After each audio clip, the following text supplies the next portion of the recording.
Assalamualaikum warahmatullahi wabarakatuh. Alhamdulillahilladzi allafa baina qulubina fa asbahna bi ni'matihi ikhwana. Wassalatu wassalamu ala rasulillahilladzi biiqtida'i sunnatihi syarifati asbahna lil muttaqina imama. Fasalawatullahi alaihi wa salamuhu tam wa ala alihi wa sahbihi wa dhurriyyatihi wa ummatihi ila yaumil mi'ad alladhi amama wa ba'd. Yang kita hormati seluruh keluarga besar pengurus baik di yayasan ataupun Masjid Pondok Indah, kami doakan mudah-mudahan senantiasa istiqamah dalam merawat dan memakmurkan amanat yang Allah titipkan ini, dan semoga melahirkan jariah di kemudian hari insyaallah. Jamaah sekalian yang saya muliakan tanpa kecuali, ikhwan dan akhwat, bapak dan ibu yang hadir di kesempatan tabligh akbar kajian duha ini, semoga kehadiran kita di masjid ini bersumber dari taufik Allah Subhanahu wa ta'ala, sehingga dengan taufik itu mampu merubah kita sepulang dari pengajian ini menjadi lebih baik dalam pandangan Allah Subhanahu wa ta'ala. Saya baru landing dari pesawat dari Surabaya, ada acara simposium 1 abad Nahdlatul Ulama yang hadir Muhammadiyah dan NU. Alhamdulillah saya diberi ruang untuk merekatkan Muhammadiyah dan NU. Jadi kalau sudah bersatu, insya Allah mudah-mudahan Islamnya makin kuat, ya, kontribusi juga ke negara makin baik, dan insya Allah semua baik di ormas ataupun kita masyarakat yang berjalan senantiasa dekat dengan ridha Allah Subhanahu wa ta'ala. Malamnya saya langsung ke Malang, kemudian baru kembali ke Surabaya dini hari, first flight langsung ketemu antum di sini. Dan bahasan kita insya Allah hari ini kita akan mengulas sesuai tema strategi menyongsong Ramadan. Dan ini sesungguhnya kajian pertama saya di tahun ini tentang bab persiapan Ramadan. Sebetulnya mau dimulai awal bulan depan, cuman Masjid Pondok Indah curi start temanya supaya dibahas kekinian, dan itu sangat bagus karena memang fikih persiapan Ramadan turun lebih awal sebelum Ramadannya.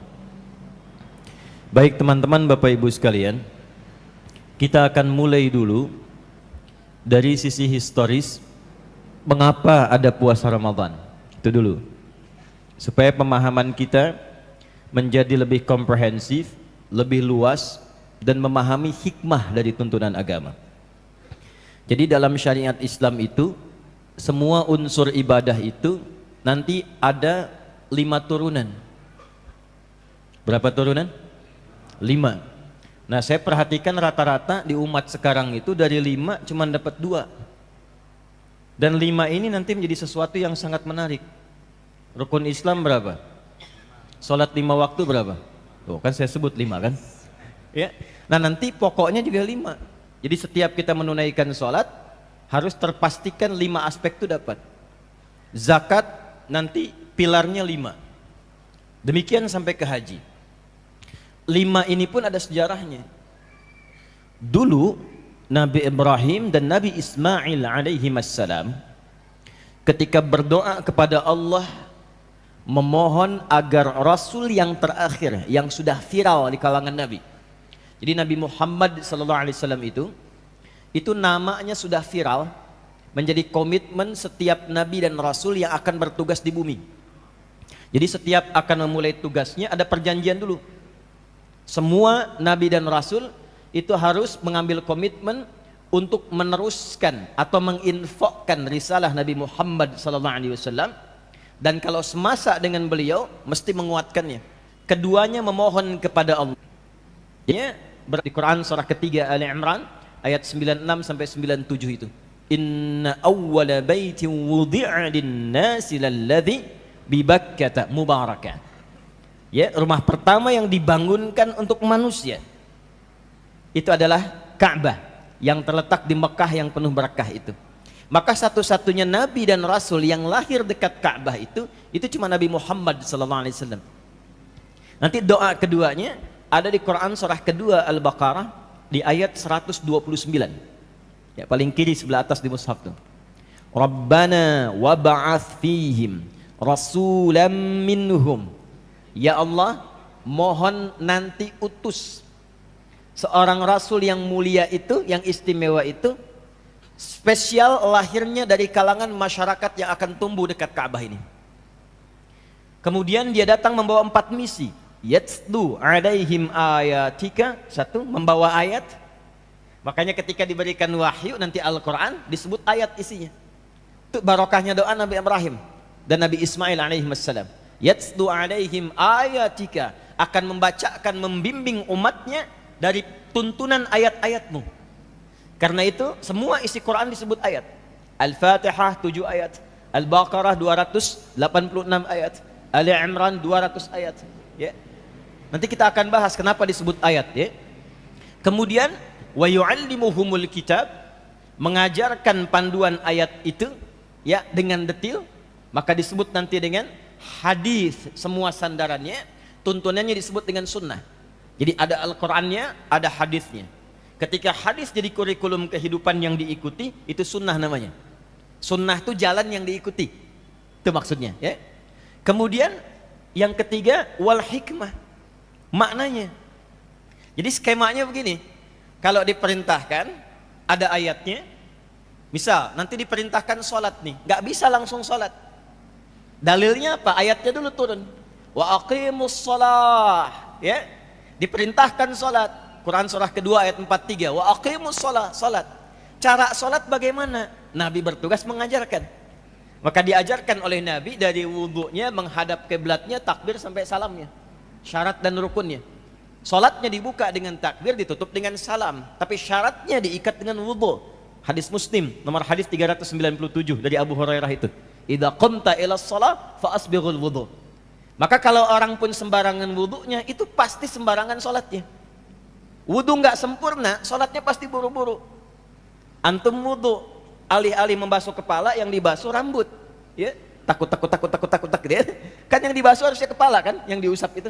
Nah itu pasti berpengaruh pada sholat. Diajarkan itu. 3 wal hikmah, maknanya apa? Karena ternyata sholat itu dari mulai namanya sampai caranya, dari mulai berdiri sampai dengan salam, itu ada maknanya, ada hikmahnya. Makanya Nabi mengaturnya detail sekali. Kenapa berdirinya nggak boleh terlampau lebar, tidak terlampau rapat, tapi berdiri tegak sejajar dengan bahu. Itu ada artinya.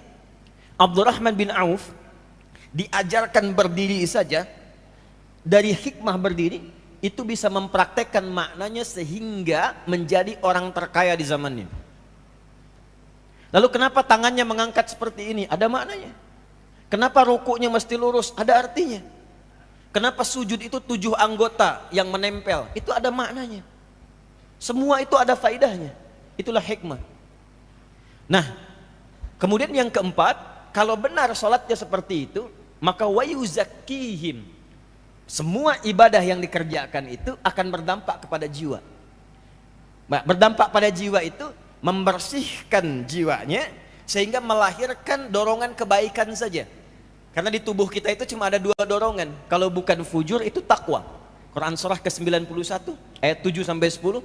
Wa nafsin wa ma sawwaha fa'alhamaha fujuraha wa taqwaha. Nah, takwa itu dorongan kebaikan. Disebutkan sebanyak 240 kali dalam Al-Quran. Yang terkait dengan fujur 115 kali. Fujur itu nama lainnya nafsu. Ya, fujur itu dalam nafas. Fujur itu bisikan, dorongan kepada keburukan yang ngedorong setan. Jadi setiap takwa dibisikkan malaikat baik, setan membisikkan yang buruk. Malaikat disebutkan 88 kali dalam Al-Quran, setan disebutkan 88 kali. Yang takwa 115 kali terkait nafsu, nafsunya 115 kali. Jadi ketika azan berkumandang, Allahu Akbar, Allahu Akbar, kata takwa bisikan malaikat, cepat sudah azan. Begitu la ilaha illallah, kata setan lewat nafsu, baru azan, belum qomat. Itu ammarah bisu. Jadi dia fujur, senantiasa memerintahkan pada yang buruk. Ini ambil, ambil yang ini, tinggalkan yang itu. Kata khatib, ambil yang baiknya, tinggalkan yang buruknya. Terus sendal paling baik tuh yang itu tuh. Yang buruk tinggalkan. Nafsu. Ya, jadi ammarah, fujur, nafas. Dari nafas ketemu su, ketika jadi perbuatan disebut su namanya. Nafas ketemu su jadi nafsu. Itu Quran surah ke-12, Yusuf di ayat ke-53. Wa ma ubarri'u nafsi innan nafsa la'ammaratum bisu illa ma rahima rabbi. Lawannya takwa. Jadi kalau kita mampu menunaikan ibadah dengan benar, itu ada dampak ke jiwa. Yang pertama ketenangan dulu. Jadi sebelum yang buruknya hilang, tenang dulu. Jadi dengan tenang itu orang bisa berpikir dengan jernih. Coba kalau antum nggak percaya ya, kalau sedang gelisah, cari aja satu di antara sekian banyak formula ibadah, kerjakan. Kalau benar mengerjakannya, yang pertama didapatkan pasti ketenangan. Baca Quran ibadah nggak? Ibadah. Antum sedang gelisah, ada masalah, daripada bikin status di media sosial yang tidak menyelesaikan persoalan, lebih baik antum ambil wudhu, ngadep kiblat, buka mushaf, itu baru buka sudah tenang hati. Dan menariknya kadang-kadang buka acak ketemu suratnya sesuai dengan masalah kita. Itu menariknya tuh. Nah ketika tenang itulah hati terjadi perubahan. Sudah mulai bisa menerima, sudah mulai bisa berikhtiar dengan baik. Itulah tazkiyah namanya. Tazkiyah. Makanya sebelum menunaikan sholat, Nabi itu ditazkiyahin dulu. Itu ditemukan di hadis Muslim. Itu peristiwa Isra Mi'raj tuh. Ya, Isra Mi'raj itu nanti diriwayatkan oleh 16 orang sahabat senior. Dihimpun di Kitabul Iman. Kalau ngaji Sahih Muslim itu ada di topik yang pertama, ada 54 topik. Topik pertama Kitabul Iman, dari nomor subtopik yang ke-74, Babul Isra li Rasulillahi sallallahu alaihi wasallam ila samawati wa fadlis shalah, dari nomor hadis 162. Imam Muslim menerima dari Syaiban Az-Zukhruf, Syaiban Az-Zaruf menerima dari Hamad bin Salama, Hamad bin Salama menerima dari Thabit Al-Bunani, Thabit Al-Bunani menerima dari Anas bin Malik radhiyallahu taala anhu, Anas bin Malik menerima dari Rasulullah sallallahu alaihi wasallam, Muhammad bin Abdullah bin Abdul Muttalib bin Hashim bin Abdul Manaf bin Qusay bin Murrah bin Kilab bin Ka'ab bin Ghalib bin Fihir bin Malik bin Nadar bin Kinana bin Khuzaimah bin Mudrika bin Ilyas bin Nizar bin Mudar bin Ma'ad bin Adnan bin Addi bin Adri bin Muqawwam bin Nahur bin Tarikh bin Ya'rub bin Yasjub bin Nabit bin Ismail alaihi salam bin Ibrahim alaihi salam bin Azar atau bin Nahur bin Abir bin Kinan bin Arfakhshad bin Sam bin Nuh alaihi salam bin Mihlail bin Matushala bin Kinan bin Anwath bin Sis bin Adam alaihi salam. Ayo coba ulangi. Nah, itu hadis Isra-nya. Kata Nabi, utitu bil buraq. Ya, saya didatangkan dengan burak, dari kata barakun, Al-Baqarah ayat 20. Yakadul barqu yakhtafu absarahum. Jadi maksudnya itu tunggangan dengan kecepatan cahaya. Ya, kecepatan, ada kecepatan suara, ada kecepatan cahaya. Kecepatan cahaya lebih cepat dibandingkan suara. Gampangnya begini, itu ada gambar. Ya, gambarnya sudah ada, suaranya nyusul kan? Itu kecepatan cahaya, apa yang dilihat itu yang sampai. Itu burak namanya. Tapi sebelum peristiwa itu tazkiyah dulu. Hadisnya nomor 163. Pindah halaman 77, paling kiri sebelah atas. Masih dari Anas bin Malik. Kata Anas bin Malik, kana Abu Dzarrin radhiyallahu taala anhu yuhaddithu. Adalah sahabat Abu Dzar Al-Ghifari menyampaikan sebuah kisah.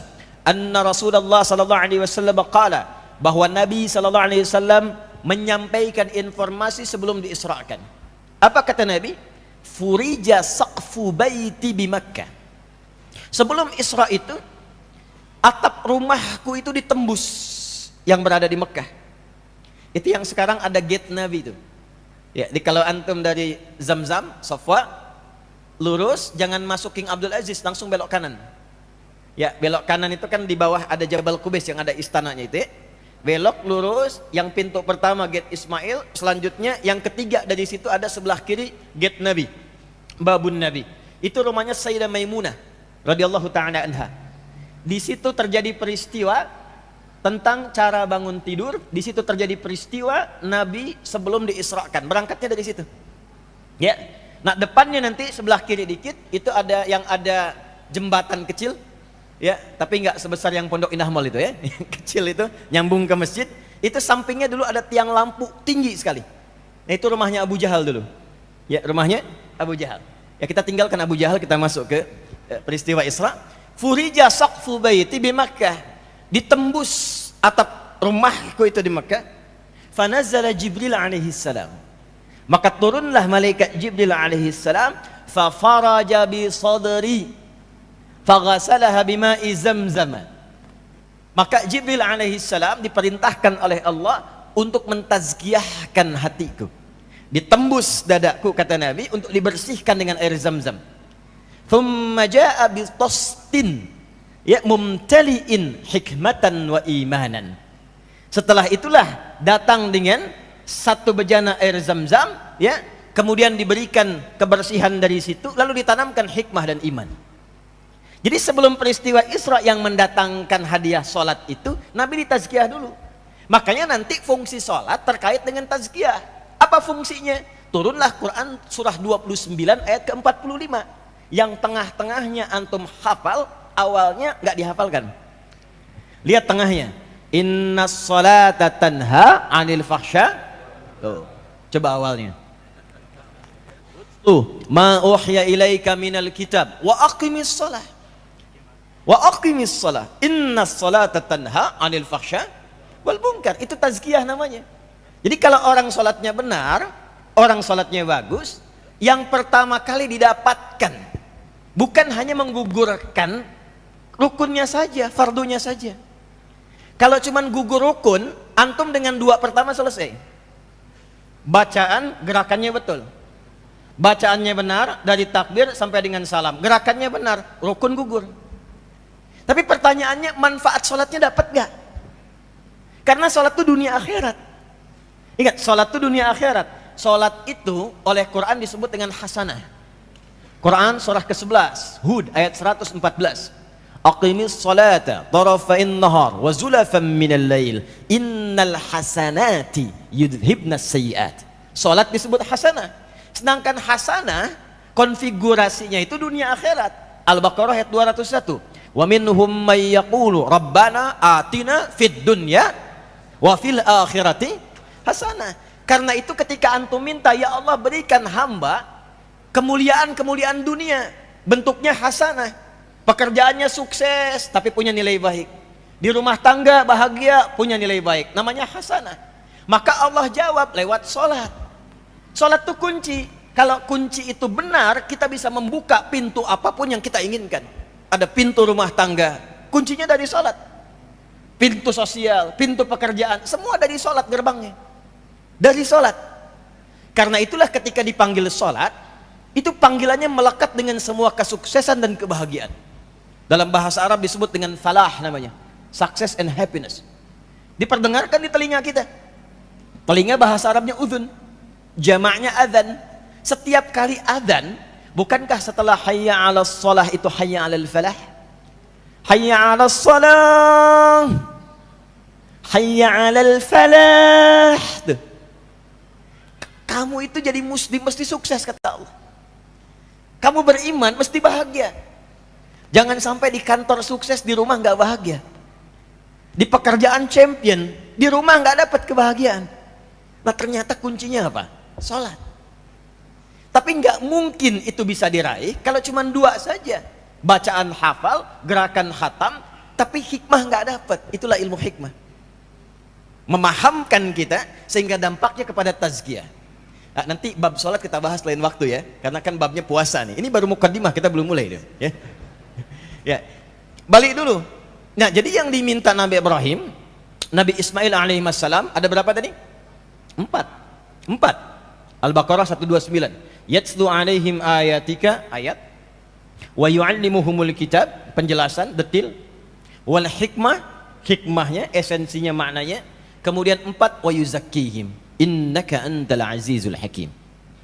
Nanti kalau saya sudah masuk babnya saya pelankan sedikit karena ini pembuka dengan cepat. Dijawab 5. Minta 4, ini keutamaan Nabi Muhammad SAW. Dijawab 4, diberikan 5. Jawabannya muncul di Al-Baqarah ayat 151. Paling kanan agak ke bawah sedikit. Kama arsalna fikum rasulam minkum. Doanya Rabbana wab'ats fihim rasulam minhum, turun jawaban kama arsalna fikum rasulam minkum. Kami jawab doa itu. Diutuslah seorang rasul yang lahirnya dekat Ka'bah dari kalangan kalian, kata Allah. Fungsinya 1, yatlu alaikum ayatina. 1. 2, wa yuzakkikum. 3, wa yu'allimuhumul kitab. Wa yu'allimukumul kitab. 4, wal hikmah. 5, wa yu'allimukum ma lam takunu ta'lamun. Minta 4, dijawab 5. Nabi Muhammad itu luar biasa, Masya Allah Sallallahu Alaihi Wasallam. Nabi Musa mau datang ke Fir'aun. Fir'aun itu kan bukan sekedar galak, tapi kejam. Kejam. Saya nggak suka dengan model rambutnya tuh. Tolong pisahkan kepala dari badannya tuh. Bukan nyuruh-nyukur, potong kepalanya. Itu Fir'aun. Karena itu Nabi Musa ketika akan datang ke Fir'aun minta kepada Allah dilapangkan dulu hatinya, supaya kalau dicaci dimaki nggak cepat tersinggung.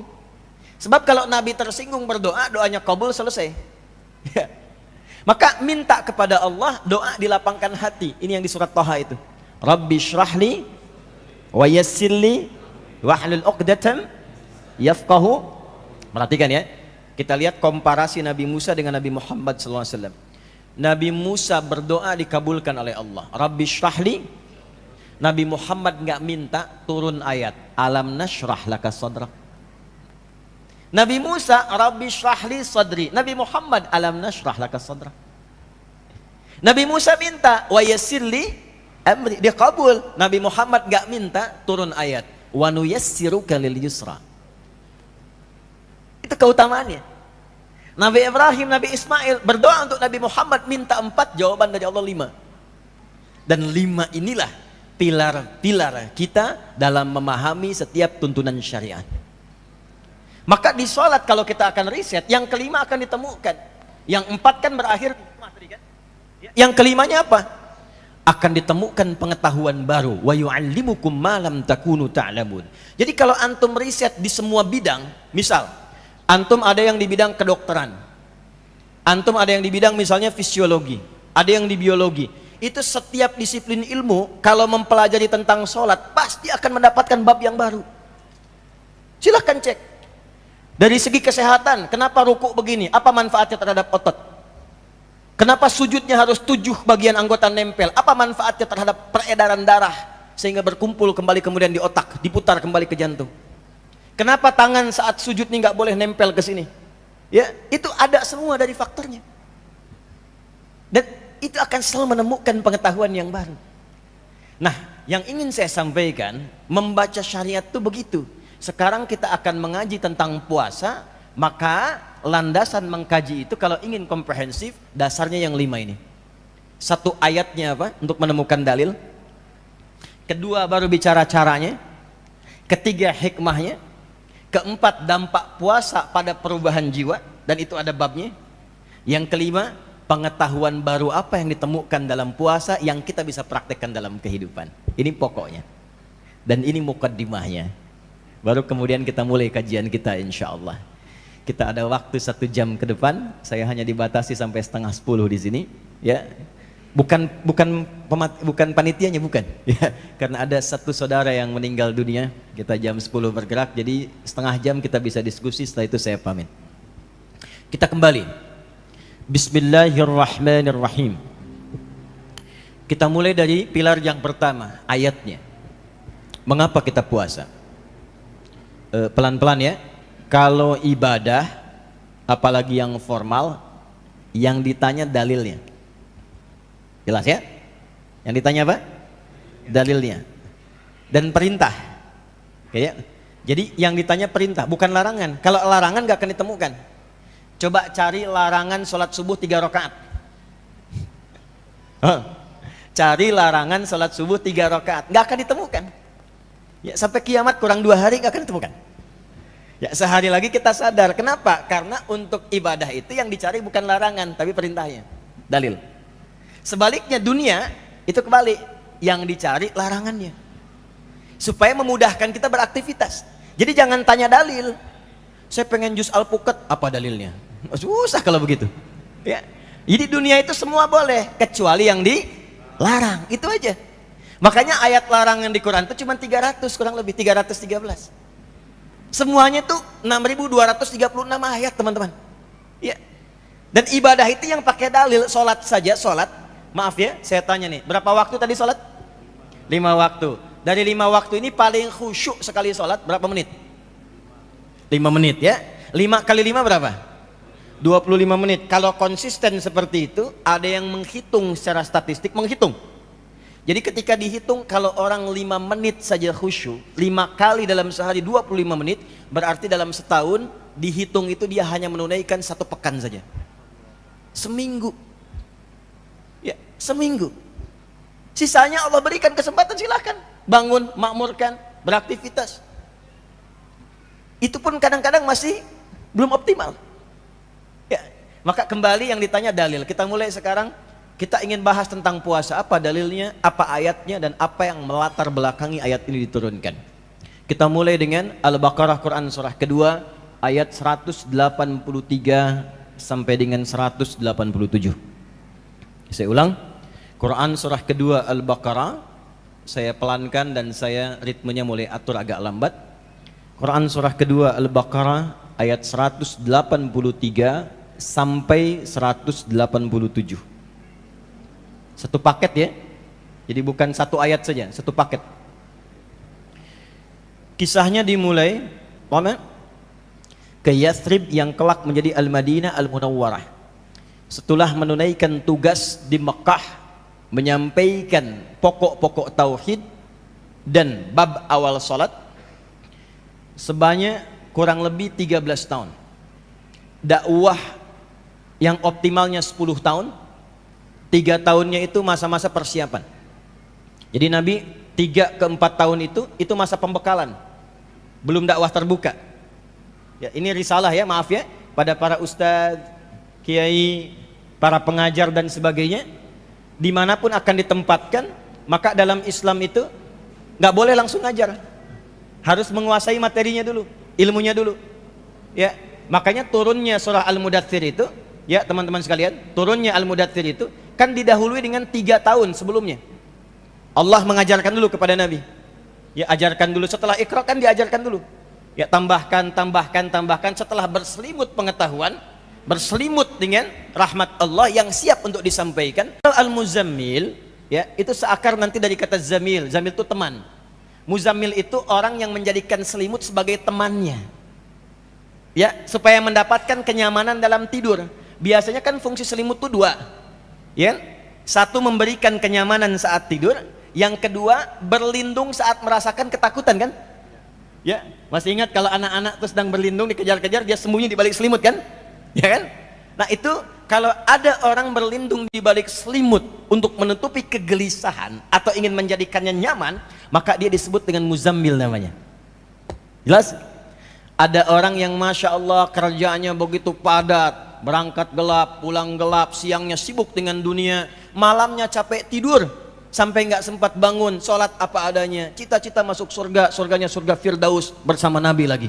Maka turunlah surah Al-Muzammil. Ya ayyuhal muzammil, hei orang yang sedang nikmat tidur dengan selimut itu, qumil laila illa qalila, bangun dong malam walaupun cuma sedikit. Ya, katanya pengen ke surga. Ini kisah disampaikan, ini memang ke Nabi, cuman pemaknaannya beda dengan kita umatnya. Kalau ke Nabi maknanya lain nanti. Ini untuk diajarkan kepada kita umatnya. Dari mana taunya kepada kita umatnya? Saat nanti masuk di ayat yang ke-6 dan ke-7. Inna nasyi'atal laili hiya asyaddu wat'aw wa aqwamu qila. Kalau kamu bangun malam ini, malam kamu bangun, itu panggilan ke hatinya kuat, sentuhan ke jiwa kuat, doa pun khusyuk, sehingga harapan-harapan kamu mudah aku kabulkan, kata Allah. Kamu ini bagaimana? Pengen sukses, pengen mudah. Kamu tahu aku yang punya kemudahan. Aku yang punya kesuksesan dunia akhirat. Sekarang aku panggil kamu nggak bangun. Tapi innalaka fin nahari sabahan tawila. Tapi anehnya, kamu itu kalau siang sibuk banget. Begitu capek mengejar dunia. Malam-malam tertidur pulas, punya teman selimut. Cita-cita masuk surga. Itu Muzammil namanya. Mudaththir beda. Sudah berilmu, sudah bertutup. Itu makanya dari kata dithar. Dithar itu selimut dari makna hakiki. Yang kedua, selimut dari pengetahuan atau wawasan yang menyelimuti. Makanya ketika surahnya turun, itu perintahnya dakwah. Ya ayyuhal muddaththir. Hai yang tengah berselimut. Bisa diartikan real, bisa diartikan selimut pengetahuan atau sesuatu yang telah punya bekal. Qum fa'anzir. Wa rabbaka fakabbir. Wa thiyabaka fatahhir. Wa rujza fahjur. Wa la tamnun tastakthir. Wa li rabbika fasbir. Nah, itu gambarannya. Nah, kita kembalikan teman-teman sekalian ke dalil. Jadi ketika Nabi tuntas di Mekah, agak pelan, kurang lebih 13 tahun, 3 ke 4 tahun masa pembekalan, 10 tahun setelah itu, masa dakwah terbuka, tauhid, menanamkan akidah yang kuat. Pada saat itu pesertanya nggak banyak, murid Nabi itu yang kurang lebih as-sabiqunal awwalun cuma 40 orang. Tapi perhatikan baik-baik, 40 ini kemanapun mereka berpijak, setiap orang ya, itu selalu membuka wilayahnya menjadi muslim dan sukses. Setiap orang dari 40 ini, ya, mau dia jadi panglima, jadi diplomat, jadi pedagang, jadi apapun, sukses dan nggak tanggung berada di puncaknya. Makanya teman-teman kalau ngaji itu keluarkan fikih Mekah. Fikih Mekah itu landasan kesuksesan. Profesi apapun antum. Ya, nanti para ulama sudah membuat bab di situ dalam kitab hadis mereka. Agak cepat. Maka setelah selesai itu datang peristiwa Isra Mi'raj, diberikan pembekalan sholat hijrah. Sampai di Yathrib, ternyata lihat orang-orang Yahudi itu mereka puasa. Pelan-pelan ya. Mereka puasa di hari ke-10. Ya. Di hari ke-berapa? 10. Di bulan Al-Muharram. Maka mereka mengenalnya dengan puasa Ashura. Puasa apa? Ashura. Kalau orang Arab mengaitkannya dengan kata Ashura, hari ke-10. Dan mereka ketika dikonfirmasi mengatakan ini puasanya kami sebagai warisan dari Nabi Musa alaihi salam, sebagai syukur kepada Allah. Karena di momen itu dibebaskan Bani Israel, dibimbing Nabi Musa dari kejaran Fir'aun. Maka sebagai syukur kepada Allah, mereka puasa. Nah Bapak Ibu, teman-teman, para Nabi itu begitu, syukurnya dengan puasa. Atau singkatnya meningkatkan amal soleh. Pokoknya kalau mereka dapat nikmat, cara mensyukurinya meningkatkan amal soleh. Naik lagi. Naik lagi. Contoh, Nabi itu setiap datang miladnya, ulang tahunnya, maka beliau syukurinya dengan puasa, dengan ibadah. Ya, dengan ibadah. Ini menarik nih. Makanya ketika Nabi puasa ditanya oleh sahabat, ya Rasulullah, kenapa engkau puasa hari Senin ini? Kata Nabi, hadza yauma wulidtu. Ini hari aku dilahirkan. Dan itu nanti ada hikmahnya. Contoh lagi, ya. Ketika Nabi turun ayat, teman-teman, yang menjamin surganya. Inna a'tainakal. Ketika mendapatkan anugerah besar itu, Nabi bukan mendiamkan diri. Alhamdulillah sudah dapat surga. Tidak. Perintah dari Allahnya mensyukuri nikmat itu dengan tambah lagi ibadahnya. Fasholli li rabbika wanhar. Nah ternyata cara seperti ini itu sudah warisan dari semua orang soleh dan semua nabi sebelumnya. Jadi semua nabi itu kalau sedang mendapatkan kenikmatan, cara mensyukuri nikmatnya dengan tambah lagi ibadahnya. Ya, maaf, ibadah itu kan menyembah siapa? Nah, nyembah itu memuliakan yang disembah. Antum kalau diberi sesuatu, ya, misal saya beri antum uang 10.000, antum ucapkan apa? Alhamdulillah, terima kasih kan? Antum telah terima, antum memberikan kasih, gitu kan? Terima kasih. Bukankah dengan ucapan terima kasih memuliakan pada pemberinya? Baik kan? Yang memberikan rezeki kepada kita siapa? Yang memberikan semua kebutuhan kita siapa? Allah. Nah, karenanya adabnya kalau diberikan sesuatu oleh Allah, maka muliakan pemberinya. Dan cara memuliakan Allah itu gampang dengan meningkatkan ibadah kepadanya. Itu konsepnya. Quran surah 20 ayat ke-14. Innani anallahu la ilaha illa ana fa'budni. Itu. Jadi kalau antum misalnya sekarang masuk ke miladnya, ulang tahunnya, ya, jangan yang aneh-aneh. Sudah ada jalurnya sampai ke atas. Sampai ke atas. Cari ibadah yang kira-kira paling antum senangi, sedekah. Enggak apa-apa beli kue, bagikan, niatkan sedekah. Gitu. Ya, atau keluarkan sedekah, beli mushaf, simpan di tempat-tempat penghafal Quran. Ajak anak yatim, ya, ke rumah makan, muliakan mereka dan niatkan sebagai ibadah kepada Allah. Antum dapat nih promosi jabatan baru, boleh. Ya, bagi-bagi, nggak usah bagi kartu nama. Boleh, silahkan, ya, nggak ada masalah, ya, nggak ada masalah. Tapi ibadahnya apa di situ? Kalau pengen sholat, tahajud malamnya, syukur pada Allah. Kalau pengen bagi dengan teman-teman aja, ya, tapi niatkan sebagai ibadah. Itu adabnya. Maka datang ke situ, menemukan orang-orang Yahudi pada masa itu menunaikan puasanya Asyura sebagai syukur kepada Allah di masa lalu saat dilepaskan dari kejaran Fir'aun. Maka apa respon Nabi SAW? Ketika dilaporkan, Nabi langsung komen. Dan kalau Nabi sudah komen, kita umatnya tinggal like, share, and subscribe. Gak usah komen lagi. Like, share, and subscribe. Apa komen Nabi? Aku lebih berhak dibandingkan dengan umatnya Musa atau umat Yahudi pada saat ini. Aku lebih berhak untuk itu. Maksudnya apa? Di antara warisan-warisan para nabi itu pasti akan saling menguatkan satu dengan yang lainnya. Maka Nabi Muhammad SAW untuk menghormati Musa ke atas dan juga memberikan jembatan ta'aruf kepada Yahudi supaya mengembalikan mereka pada syariatnya. Kamu kan mengakui ini warisannya Musa. Nih aku datang membawa risalah yang sama dengan Musa, bahkan melengkapi Musa.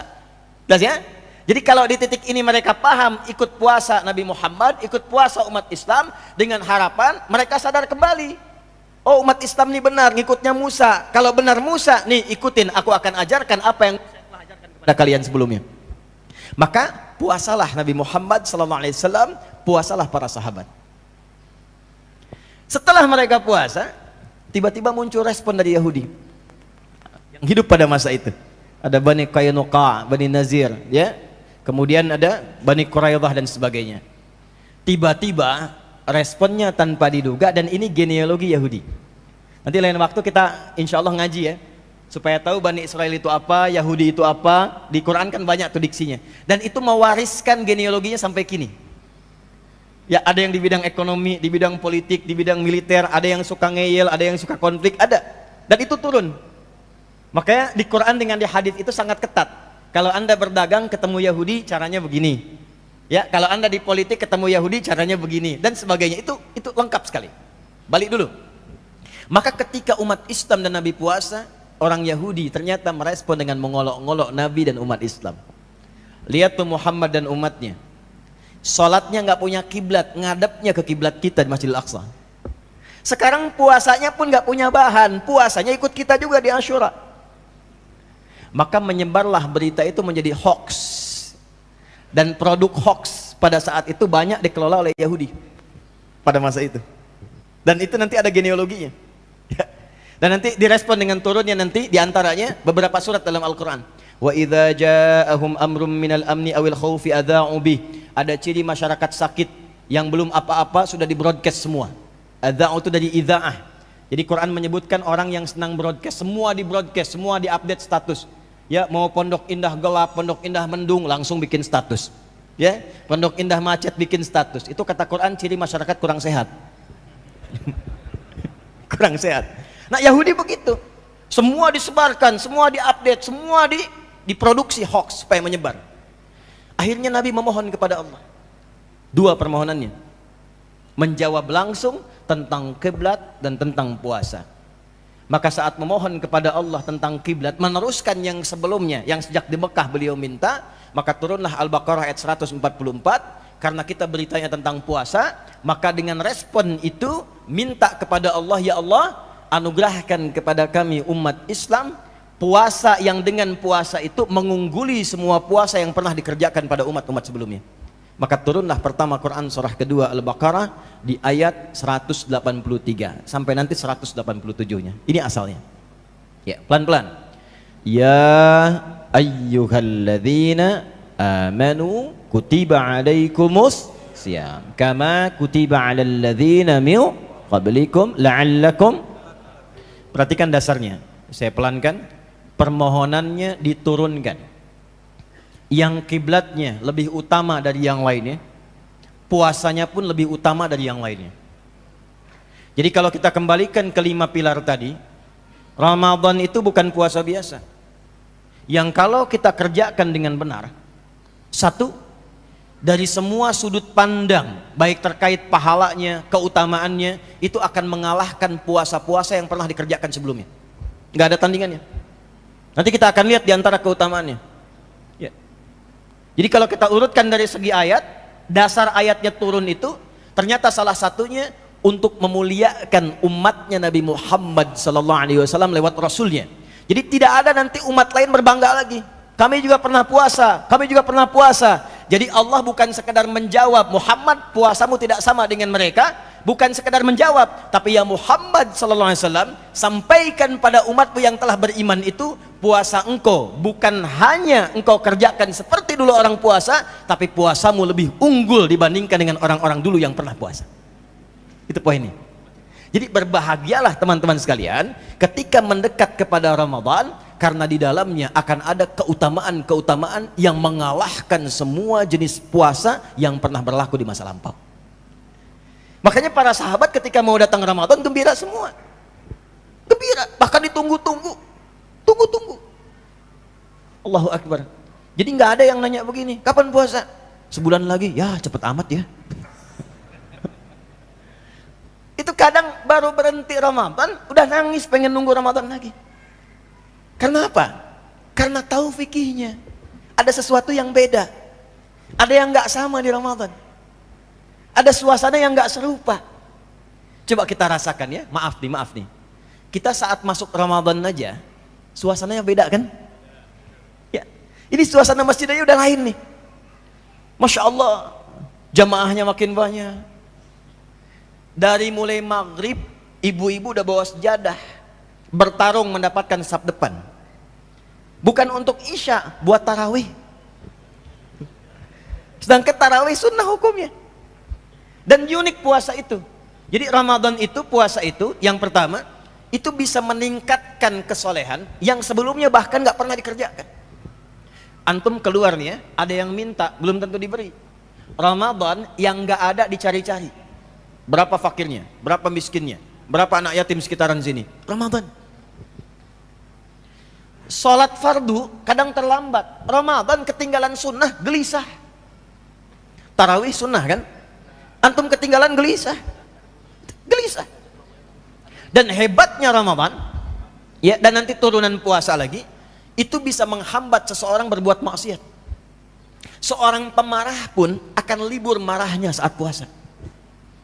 Ini ada orang dikit-dikit marah. Masya Allah. Dia puasa, bukanya jam 6. Jam 6 kurang seperempat, ada yang provokasi. Dia diem aja begini. Istrinya bilang, "Pak, kok nggak balas? Ntar aja habis maghrib." Bisa tahan tuh. Dan bisa menghentikan maksiat. Koruptor tuh bisa libur dulu korupsi tuh. Ya, pencuri bisa nggak mencuri. Ya. Pembohong bisa nggak bohong. Tumben nggak bohong, takut batal. Itu puasa. Itu Ramadan. Suasana indah dan berkahnya apa? Kalau dulu orang Yahudi puasa untuk sendirinya saja, makan sendiri, minum sendiri, pakaian sendiri. Umat Islam tidak. Begitu Ramadan, yang jual kolaknya bisa non muslim. Lihat, yang jual kurmanya bisa non muslim. Yang dapat manfaatnya banyak yang belum beriman pun, dan tidak sedikit mendapatkan hidayah dari keindahan Ramadan itu. Ramadan. Makanya teman-teman, kita mesti menghadirkan dulu perspektif ini sehingga kita semakin semangat menyambut Ramadan. Dan yang paling dahsyat apa? Allah turunkan kemuliaan setiap siang malamnya yang gak pernah diberikan pada puasa sebelumnya. Contoh, untuk siangnya, man shama ramadhana imanan wahtisaban ghufira lahu ma taqaddama min dhanbi. Al-Bukhari. Man, siapapun tanpa kecuali, laki-laki, perempuan, besar, kecil, tanpa batas. Man. Jadi tolong, kalau saya kurang sepakat dengan terjemahan barang siapa. Tuh di terjemahan Musab masih ada terjemahan barang siapa ya. Saya agak kurang sepakat saya. Bukan apa-apa karena sampai sekarang saya belum menemukan tuh barang punya siapa. Jadi lebih enak kita terjemahkan siapapun. Man shoma, siapapun yang menunaikan puasa Ramadan, khusus Ramadan. Ada kalimat Ramadannya. Kalau man ketemu fi'il madhi, ketemu satu momentum, itu artinya perbuatannya belum dikerjakan, akan dilakukan. Sama dengan idza ketemu fi'il madhi, past tense. Misalnya idza jaa, itu perbuatannya belum ada. Jelas ya? Misal Fathu Mekah nih, penaklukan kota Mekah belum terjadi, tapi ayatnya sudah turun. Idza jaa nasrullahi wal fath. Belum terjadi, nanti terjadinya, tapi disuruh siap-siap. Ya, diberikan kabar gembira. Nah, ini pun sama, man shoma ramadhana, Ramadannya belum tiba. Tapi Nabi sudah berikan motivasi supaya kita siap-siap dari sekarang. Man shoma ramadhana imanan wahtisaban. Siapapun yang menunaikan puasa Ramadan yang didasari dengan iman dalam dirinya. Karena itu panggilan puasanya pakai panggilan iman. Ya ayyuhalladzina amanu. Catat ya, satu. Saya mulai tuliskan pelan-pelan supaya terukur maksud saya. Kelihatan belakang? belum saya tulis ya. Nah, tenang. Iman kita sama levelnya di sini ya. Jadi jangan sampai udah kelihatan tuh. Baik, lihat sini. Man, saya besarkan dikit. Shama Ramadhana imanan. Dulu ini. Saya garis bawahi kata imannya. Panggilan puasanya pakai iman. Ya ayyuhalladzina amanu. Perhatikan. Inilah rahmannya Allah kepada kita. Jadi kata iman di ayat puasa, ya ayyuhalladzina amanu, itu pertama didasari dengan huruf ya dulu, kemudian ayyuha, lalu pakai alladzina, baru disambungkan ke iman. Ya, kita bedah dulu, disebutkan sebanyak 361 kali dalam Al-Quran. Ini fungsinya memanggil yang dekat, menengah ataupun jauh. Nidaul qarib, mutawassit wal ba'id. Jadi kalau di Arab ada yang dipanggil dengan ya, itu manggil semua jarak. Ya, semua nengok. Jelas? Tahan. Ayyuha, ayyunya munada untuk menguatkan pesan, haknya mengingatkan. Disebutkan 150 kali dalam Al-Quran. Alladzina itu menunjukkan keseluruhan objek yang dipanggil tanpa kecuali. Disebutkan 1080 kali dalam Al-Quran. Fokus. Perhatikan baik-baik. Inilah indahnya ketika Allah memanggil.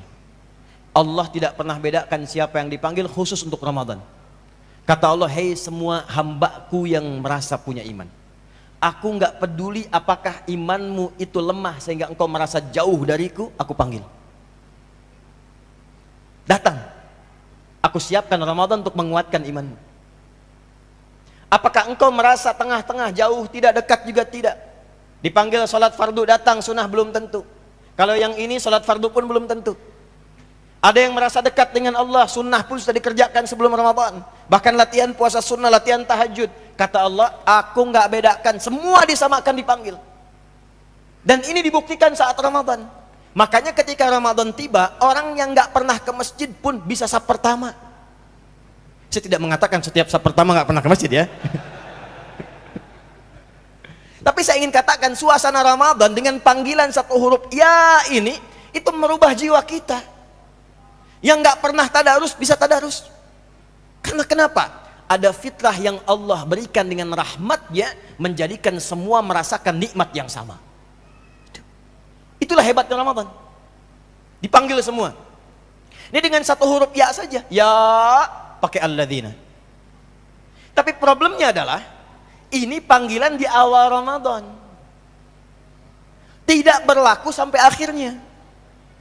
Karena ketika dirinci itu jadi man ke atasnya. Ya, Man itu sudah personal, setiap orangnya. Mau nggak konsisten menjaga nikmat ini sampai akhir? Seakan-akan ada isyarat dalam Quran dan hadis, di awal Ramadan semua diberikan kenikmatan dan rasa yang sama. Tapi kalau tidak konsisten menjaga itu sampai akhir, di tengah-tengah akan terjadi banyak kemajuan. Sapnya maju. Dari 10 sap kan? Tinggal 5, 4, 3, 2, 1. Maju. Betul nggak? Terbukti nggak? Berarti ayatnya benar. Satu itu poin yang pertama, ya. Jadi yang kita rasakan, satu, hadirkan dulu suasana bahwa Ramadan itu spesial, panggilannya langsung dari Allah, dan panggilan dari Allah bukan sekedar panggilan, rahmat yang Allah berikan untuk menurunkan semua jenis kebaikan bagi semua hambanya tanpa kecuali. Jadi cuma Ramadan yang tidak Allah bedakan orang soleh dan orang salah. Yang salah oleh Allah diampuni dosanya kalau dia bertobat, dinaikkan statusnya menjadi soleh, dan yang soleh dinaikkan statusnya lebih dekat lagi menjadi ibadur rahman. Ramadan. Apa rinciannya? Imanan wahtisaban. Kuncinya, begitu akan datang Ramadan, dia sambut dengan imannya. Nah, ini yang diaktifkan panggilan imannya. Nah, panggilan ini gak mungkin aktif kalau kitanya gak paham tentang ini, gak tahu motivasi. Ini yang harus kita aktifasikan dulu sekarang. Ya, ada rahmat, ada ampunan, ada kemuliaan. Jadi begitu datang Ramadannya, kita sambut Ramadannya itu dengan ini motivasi iman. Saya yakin ya Allah, seperti Nabi-Mu sampaikan, seperti Engkau firmankan, seperti Engkau janjikan, dan sekarang saya datang untuk memenuhi apa yang Engkau perintahkan. Wahtisaban. Dia mengingat kekurangan-kekurangannya. Jadi ternyata cara mengisi puasa itu bukan nahan lapar haus saja, tidak. Di masuk Ramadan itu bukan sahur kapan, buka kapan. Ya, sehingga jadwal imsak itu ya jadi jadwal sholat kan? Ya, padahal jadwal imsak itu kan jadwal agenda puasa kan? Ibadahnya jadwal imsak jatuh. Puasa yang diingin, satu bimakna muhasabah, flashback ke belakang, melihat kekurangan-kekurangan kita sebelum Ramadan. Ada potensi rahmat Allah berupa ampunan tanpa batas, dirinci kekurangan itu, ditaubatinlah saat Ramadan. Jadi begitu sedang puasa sambil tobat. Ya, dampaknya gampang. Gini prakteknya. Antum ke kantor, lewat jalan nih kan, setiap jalan itu yang biasa dilalui. Pernah berbuat maksiat apa di jalan itu? Pernah marah pada orang, kelaksonin orang dan sebagainya. Itu setiap tempat yang dipijak sampai tiba mengerjakan sesuatu, ingat-ingat, ada salah, istighfari. Itu ihtisab namanya. Ada satu orang alim, syekh, ini kisah nyata. Punya muridnya banyak, menempuh perjalanan. Tiba-tiba di satu jalan, syekh ini yang biasanya kuat, paling kuat di antara semuanya, jatuh pingsan. Jatuh pingsan. Muridnya semua nunggu, begitu bangun, ditanya, Syekh mabika, kenapa Syekh? Biasanya kan Anda kuat. Kata syekhnya, saya begitu memijak tempat saya sekarang. Maksiat seorang alim itu gimana sih? Karena menyadari setiap tempat yang dipijak itu akan bersaksi di hadapan Arjuluhum bima kanu yaksibun. Itu baru tubuh. Nah, yang dipijak itu bersaksi di hadapan Allah. Perhatikan, selanjutnya gunakan akan bersaksi di hadapan maksiat pun bersaksi juga. Kalau ada yang si fulan mengenakan saya pesan sepatu baru. Pesan yang baru-baru udah 30 tahun. Kadang sholat cuman ke masjid, kenakan pakaian yang kamu yang paling jangan dari Allah 5 kali dan harapan surga. Ya? Nah, itu coba dari kata ihtasaba yahtasibu, ini akarnya, dan hasiba yahsabu, menyiapkan sesuatu dengan terukur. Hisabnya itu kan dari semua kegiatan kita kan? Makanya umat Islam itu dari bangun tidur diminta oleh Allah sedang menyiapkan agenda kegiatannya supaya terukur. Karena itu salat pertama dalam Islam ketika bangun disebut apa namanya?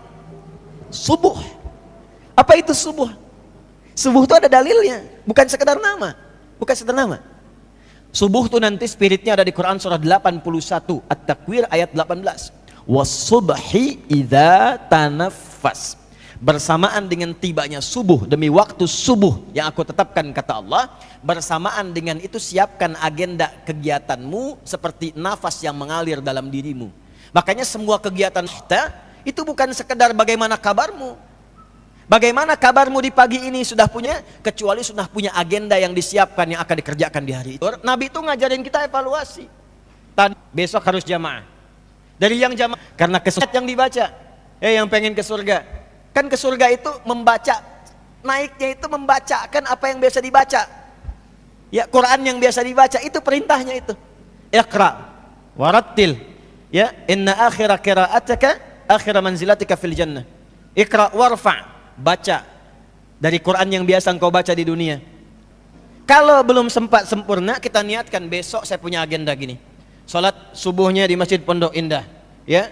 Salat zuhurnya di Masjid Sunda Kelapa misal, ya. Salat asarnya di Masjid C, Masjid D sampai isyanya. Baca Qurannya sekian, murajaahnya dengan keluarga sekian, sedekahnya sekian. Jadi ketika akan mengerjakan sesuatu, besoknya bangun sudah terukur agendanya. Sudah punya agenda, dibawalah kepada Allah dalam sholat. Minta persetujuan Allah untuk dimudahkan. Itulah kenapa ada sholat subuh. Nah, kita saat Ramadan, kenapa pakai ihtisab? Imanan wa ihtisaban. Dia muhasabah diri, dia punya agenda. Jadi jangan sampai puasa itu cuma nahan lapar, nahan haus, tunggu buka. Tidak. Hari pertama apa yang mau dikerjakan? Tuh. Apa yang mau dilakukan di hari pertama? Punya agenda, dari sekarang siapkan. Ya. Apa agenda sosialnya, pekerjaannya? Silahkan, gak ada masalah. Saya kerja dari jam sekian sampai jam sekian, hitung. Berangkat dari rumah ke tempat kerja berapa? 1 jam. Alhamdulillah bisa murajaah, bisa tilawah 1 jam. Bisa baca Quran, siapkan. Kalau nggak disiapkan, nanti bingung. Berangkat kerja, tidur lagi. Pulang kerja, tidur lagi. Nunggu buka, tidur lagi. Andalannya hadis itu kan? Tidurnya orang puasa adalah ibadah. Hadis palsu.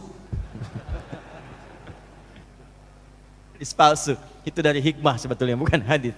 Ya, balik. Jadi itu yang harus kita siapkan, agenda ukur. Nah, orang yang punya agenda ini yang terukur dan dia isi dengan beristighfar kepada Allah, maka siangnya semua pekerjaan di siang itu diberikan rahmat oleh Allah dan semua dosa-dosanya dihilangkan oleh Allah. Ghufira lahu ma taqaddama min dzambi. Semua dosa-dosa yang pernah terjadi di tempat yang dia lalui itu, semua pekerjaan yang dia istighfari itu, ternyata puasa hari pertama saja kalau benar dilakukan, menggugurkan semua dosa yang pernah terjadi pada dirinya. Hari pertama. Insya Allah. Ingat, menggugurkan dosa ya, bukan utang. Utang tetap bayar. Awas, ingat ya. Ya, kayak salaman kan? Ya kan? Tidaklah 2 orang muslim itu bertemu, ya kan? Kemudian fayasatafahani, kemudian bermusafah, illa ghufira lahum qabla an yatafarraqa, kecuali sebelum berpisah diampuni dosa-dosa keduanya yang pernah terjadi di antara keduanya. Dosa bukan utang. Ya. Itu kalau musafah, musafah itu dari kata tasafuh, tasafuh itu yang melapangkan hati. Jadi salamannya sambil lapang hatinya. Bukan salaman satu nengok sini satu sini. Ya, bukan. Nah, ini pun sama, Ramadan hari pertama menggugurkan semua dosa. Di mana di masa lalu ada puasa yang dikerjakan, dosa semua gugur, nggak ada. Cuma Ramadan. Tuh. Kadang-kadang siangnya udah gugur, malamnya dosa lagi. Itu. Mau di mana nih? Pondok Indah. Siapa imamnya? Ustadz Pulan. Ah, panjang tuh. Tahun lalu aja belum apa-apa udah Yasin bacaannya. Emang tuh Ustadz nggak tahu jamaahnya tuh, nggak pernah lihat kali itu imamnya. Ya. Belum sholat udah gibah. Kayak enggak? Udah gibah tuh, ya. Turun lagi hadis yang kedua, man qama. Yang awal shoma, yang kedua qama. Man qama ramadhana imanan wa ihtisaban, ghufira lahu ma taqaddama min dzambi. Siapa yang malamnya bangun salat, tarawih maksudnya. Ya, makanya saat tarawih diajarkan oleh Nabi doa kepada Sayyidah Aisyah. Ya, saat duduk 2 rakaat, duduk, diam, diajarkan doa. Allahumma innaka afuwwun karim, tuhibbul afwa. Ya, itu minta ampunan. Ya Allah, mungkin dalam sholat tadi ada yang salah, ada pikiran yang gak bagus, mohon ampuni ya Allah kalau salah dan berbuat dosa. Diampunin lagi, cuma Ramadan. Siang malamnya ada dosa, gugur, hilang semua. Ya, hilang semua. Itu cuma Ramadan. Jadi memang kita mesti serius menyambut Ramadan ini dan mengukur diri. Sekarang usia berapa? Ya rata-rata lah 40 tahun ke atas lah ya. 30-40 tahun. Lihat sini, nih. Kita ambil begini saja, ambil 40 tahun misalnya. Usia pokok yang disebutkan dalam Al-Quran surah 46 ayat 15. Maaf, izin bertanya ya. Dari 40 tahun ini, selama hidup, yang dipakai tidur berapa tahun? Ya ambil risetnya ya, ambil riset setengahnya lah gitu ya. Ini kan gabungan, tidur malam, tidur siang dan sebagainya, dan dari kecilnya. Ambil setengahnya, berarti 20 tahun. Dah, pelan-pelan. Dari 20 tahun ini yang dipakai ibadah berapa tahun? Di samping dunianya, jalan-jalan, kerja ini itu, yang jadi ibadah berapa tahun? Ya nggak usah terlalu pesimis, ambil setengahnya, 10 tahun lah ya. 10 tahun. Ambil, kita akumulasikan sholatnya, misalnya zakatnya, bakti orang tuanya 10 tahun. Nah, di antara ibadah 10 tahun ini, yang ikhlas berapa tahun? Kan yang diterima itu yang ikhlas kan? Wa ma umiru illa liya'budullaha mukhlishina lahud-din. Quran surah 98 ayat 5. Yang ikhlas berapa tahun? Ambil setengahnya lah ya, 5 tahun. 5 tahun. Usia 40 tahun, amalan potensialnya cuma 5 tahun. Nah, dari 5 tahun ini, maaf, dosanya berapa tahun? Kan rumusnya ibadah nutupin dosa kan? Amal soleh nutupin yang salah. Di hadis Muslim kan begitu. Tu'khadhu hadza min hasanati wa hadza min hasanati. Saat dihisab itu, amal soleh langsung nutupin yang salah. Nah kata Nabi, ada orang sholat, cuman senang juga membicarakan orang. Wa syatama hadza, ya pulang sholat, membicarakan orang, kadang nggak tanggung imam yang dibicarakan, kayak tadi misalnya. Ya, itu langsung transfer pahala ke imam. Ya, atau kadang terbalik, imam ngerjain makmum, pengen menunjukkan lama padahal cepat. Ghairil maghdubi alaihim waladdallin. Amin. Udah siap? Yasin. Makmum udah begini tuh, Yasin. Allahu Akbar. Nah, ya kan? Belakang udah nggak usuh tuh, kirain mau disempurnain gitu kan? Sama juga tuh. Ya, imam juga mesti hati-hati tuh, sama juga begitu. Ya, di sholat tuh pokoknya unik deh, babnya unik sekali. Nah ini, kalau terjadi demikian, ini menyempurnakan ke sini. Pindah. Secara singkat beginilah, secara singkat, gak usah terlalu pesimis. Usia 40 tahun, modal 5 tahun, cita-citanya surga Firdaus. Ya, siapa yang pengen ke surga Firdaus? Oh, udah mulai menurun tuh saya. Iya kan? Pengen ke surga Firdaus bersama Nabi, itu kan? Tempat tertinggi ya. Modal 5 tahun. Itu pun harus nutup yang salah dulu. Nah sekarang kan kita harus berpikir cerdas. Kita tanya sama Allah, ya Allah, nggak nutup nih. Sedangkan kau syakur. Syakur itu menerima walaupun sedikit dan memberikan nilai yang, kata Allah, saya gugurkan semuanya. Kalau ada dosa, gugur. Nih yang 5 tahun. Inna anzalnahu fi wa ma adraka ma Lailatul Qadri khairum min 1000 bulan itu kalau dikonversi kurang lebih 83 tahun. 3 tahun usianya tapi dapat malam ini lebih daripada itu. Itu singkatnya. Jadi kalau huruf bacanya nun, meninggal tuh. Pas di malam ini itu baca hasanat. Siapa yang baca 1 huruf dari kitab Allah dapat 10 kebaikan. Ini 10 kali diterima, mau kita nggak siapkan dari sekarang sampai turun ke mimbar Nabi untuk jadi 3 gundakan, 1, 2, 3. Tinggi dari jamaahnya supaya kelihatan. Jadi berada dalam kitabnya Al-Mustadrak karya Al-Hakim An-Naisaburi. Tuh mati. Tuh. Saya? Kedengaran? Tidak, kau bisa jawab? Tes.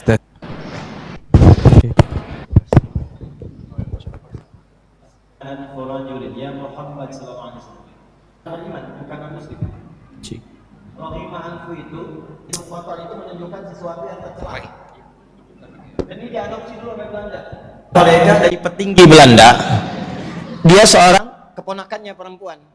Berzina dengan, maka dipraktekkan, dibawa kemudian untuk dihukum. Si prajuritnya dibawa, ya. Maka untuk ditunjukkan bahwa ini perbuatan salah di depan orang banyak, itu dilorengin dulu, dibelangin pakai arang hidungnya, dibelangin. Maka disebutlah dari situ hidung belang. Asalnya dari situ. Ini bukan utak-atik ya. Ya, jadi dikasih arang hidungnya untuk menunjukkan kehinaan. Deh, maka disebutlah hidung belang. Ya, hidung belang kan sekarang menyebar kan, hidung belang yang cari-cari yang tidak kaget ya. Nah, kembali. Nah, itu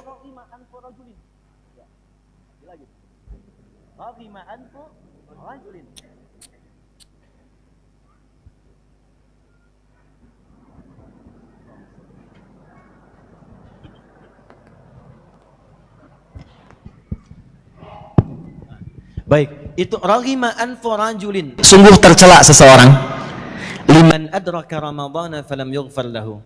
Yang sudah Allah anugerahkan sampai ke Ramadan tapi tak memanfaatkan momen itu untuk memohon ampunan kepada Allah sehingga Allah mengampuninya. Alhamdulillah. Maaf Bapak Ibu. Saya sejak pulang dari Libya sampai sekarang. Itu setiap menjelang Ramadan saya tunggu bulan Rajab, bulan Sya'ban. Hampir rata-rata ada orang baik meninggal. Kalau bukan alim, ya orang saleh kelihatan meninggal. Tentu sesuai dengan ajalnya, tentu sesuai dengan ajal. Cuma saya sering belajar begini, ya Allah, mungkin cukup bekal mereka engkau pandang, dosa mereka sedang kau ampuni, bekalnya banyak sehingga seakan mereka tidak memerlukan Ramadan lagi. Sudah tuntas sesuai dengan ajal mereka. Hamba masih sampai ke Ramadan. Saya melihatnya selalu begitu. Makanya kata malaikat Jibril itu keterlaluan Muhammad SAW.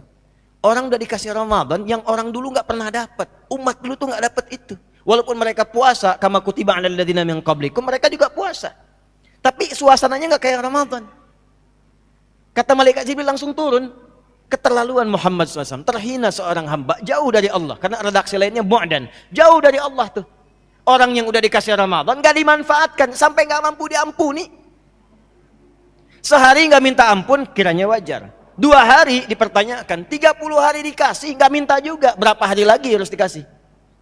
Kalau dengan diberikan Ramadan Anda belum menengadahkan tangan untuk bertobat, dengan cara apa lagi Allah mengampuni dosa Anda? Dengan cara apa lagi Allah mengampuni?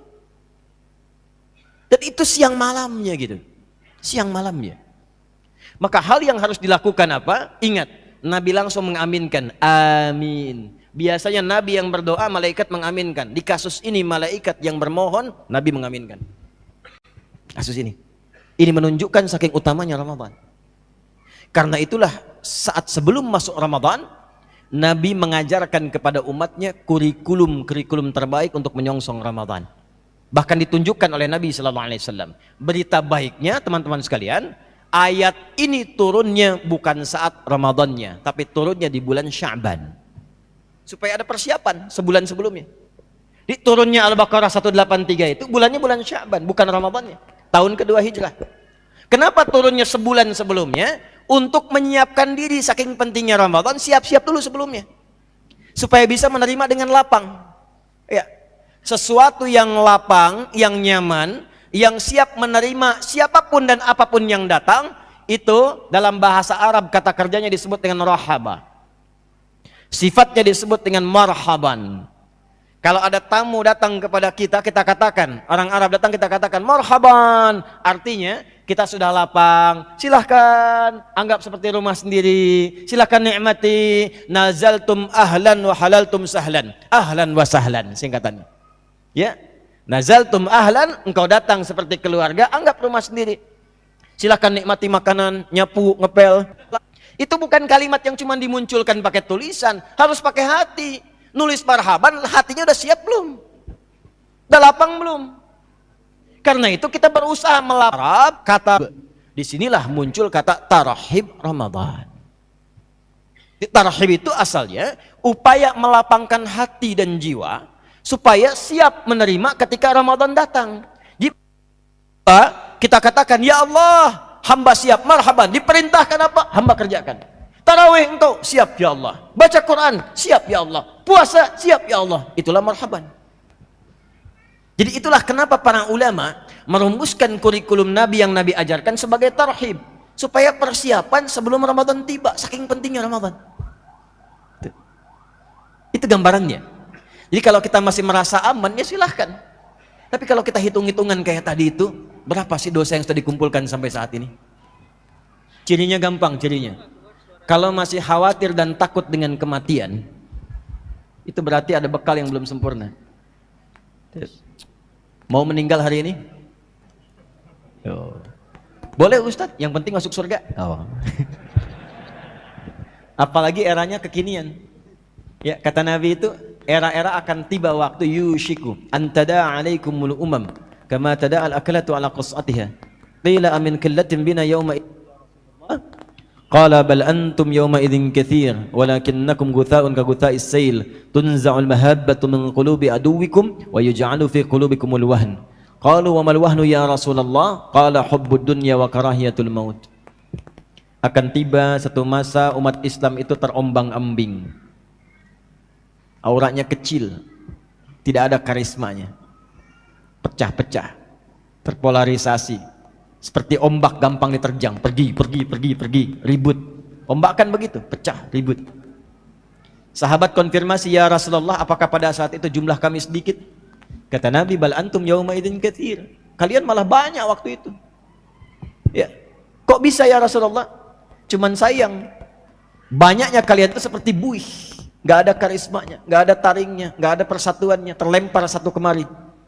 Ya, dipermainkan, dikotak-kotakkan, ya seperti satu binatang atau semut mempermainkan makanan-makanan, dibawa sana bawa sini bawa. Lihat semut ya, kalau melihat gula ada makanan, kan dibawa menyebar sana sini kan? Ya seperti itulah. Sehingga orang nggak segan lagi dengan orang Islam. Dulu orang segan disebut Muslim tuh masya Allah. Ibnu Khaldun tuh punya kitab namanya Muqaddimah. Ya bagaimana beliau gambarkan itu dulu orang Islam tuh saking majunya semua ditiru.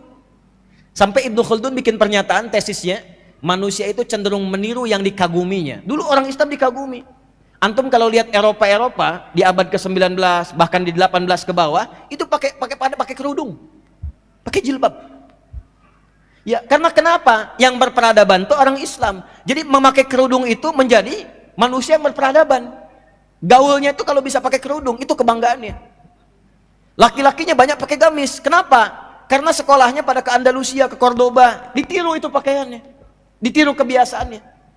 Coba lihat ratu-ratu zaman dulu itu. Lihat potretnya saat naik kuda, pakai kerudung. Kehormatannya ada. Kenapa? Karena yang dikagumi, yang diunggulkan, yang jadi contoh umat Islam pada masa itu. Ya. Umat Islam. Jadi hukum Ibnu Khaldun yang dikagumi itu yang ketemunya bukan assalamualaikum lagi, annyeonghaseyo.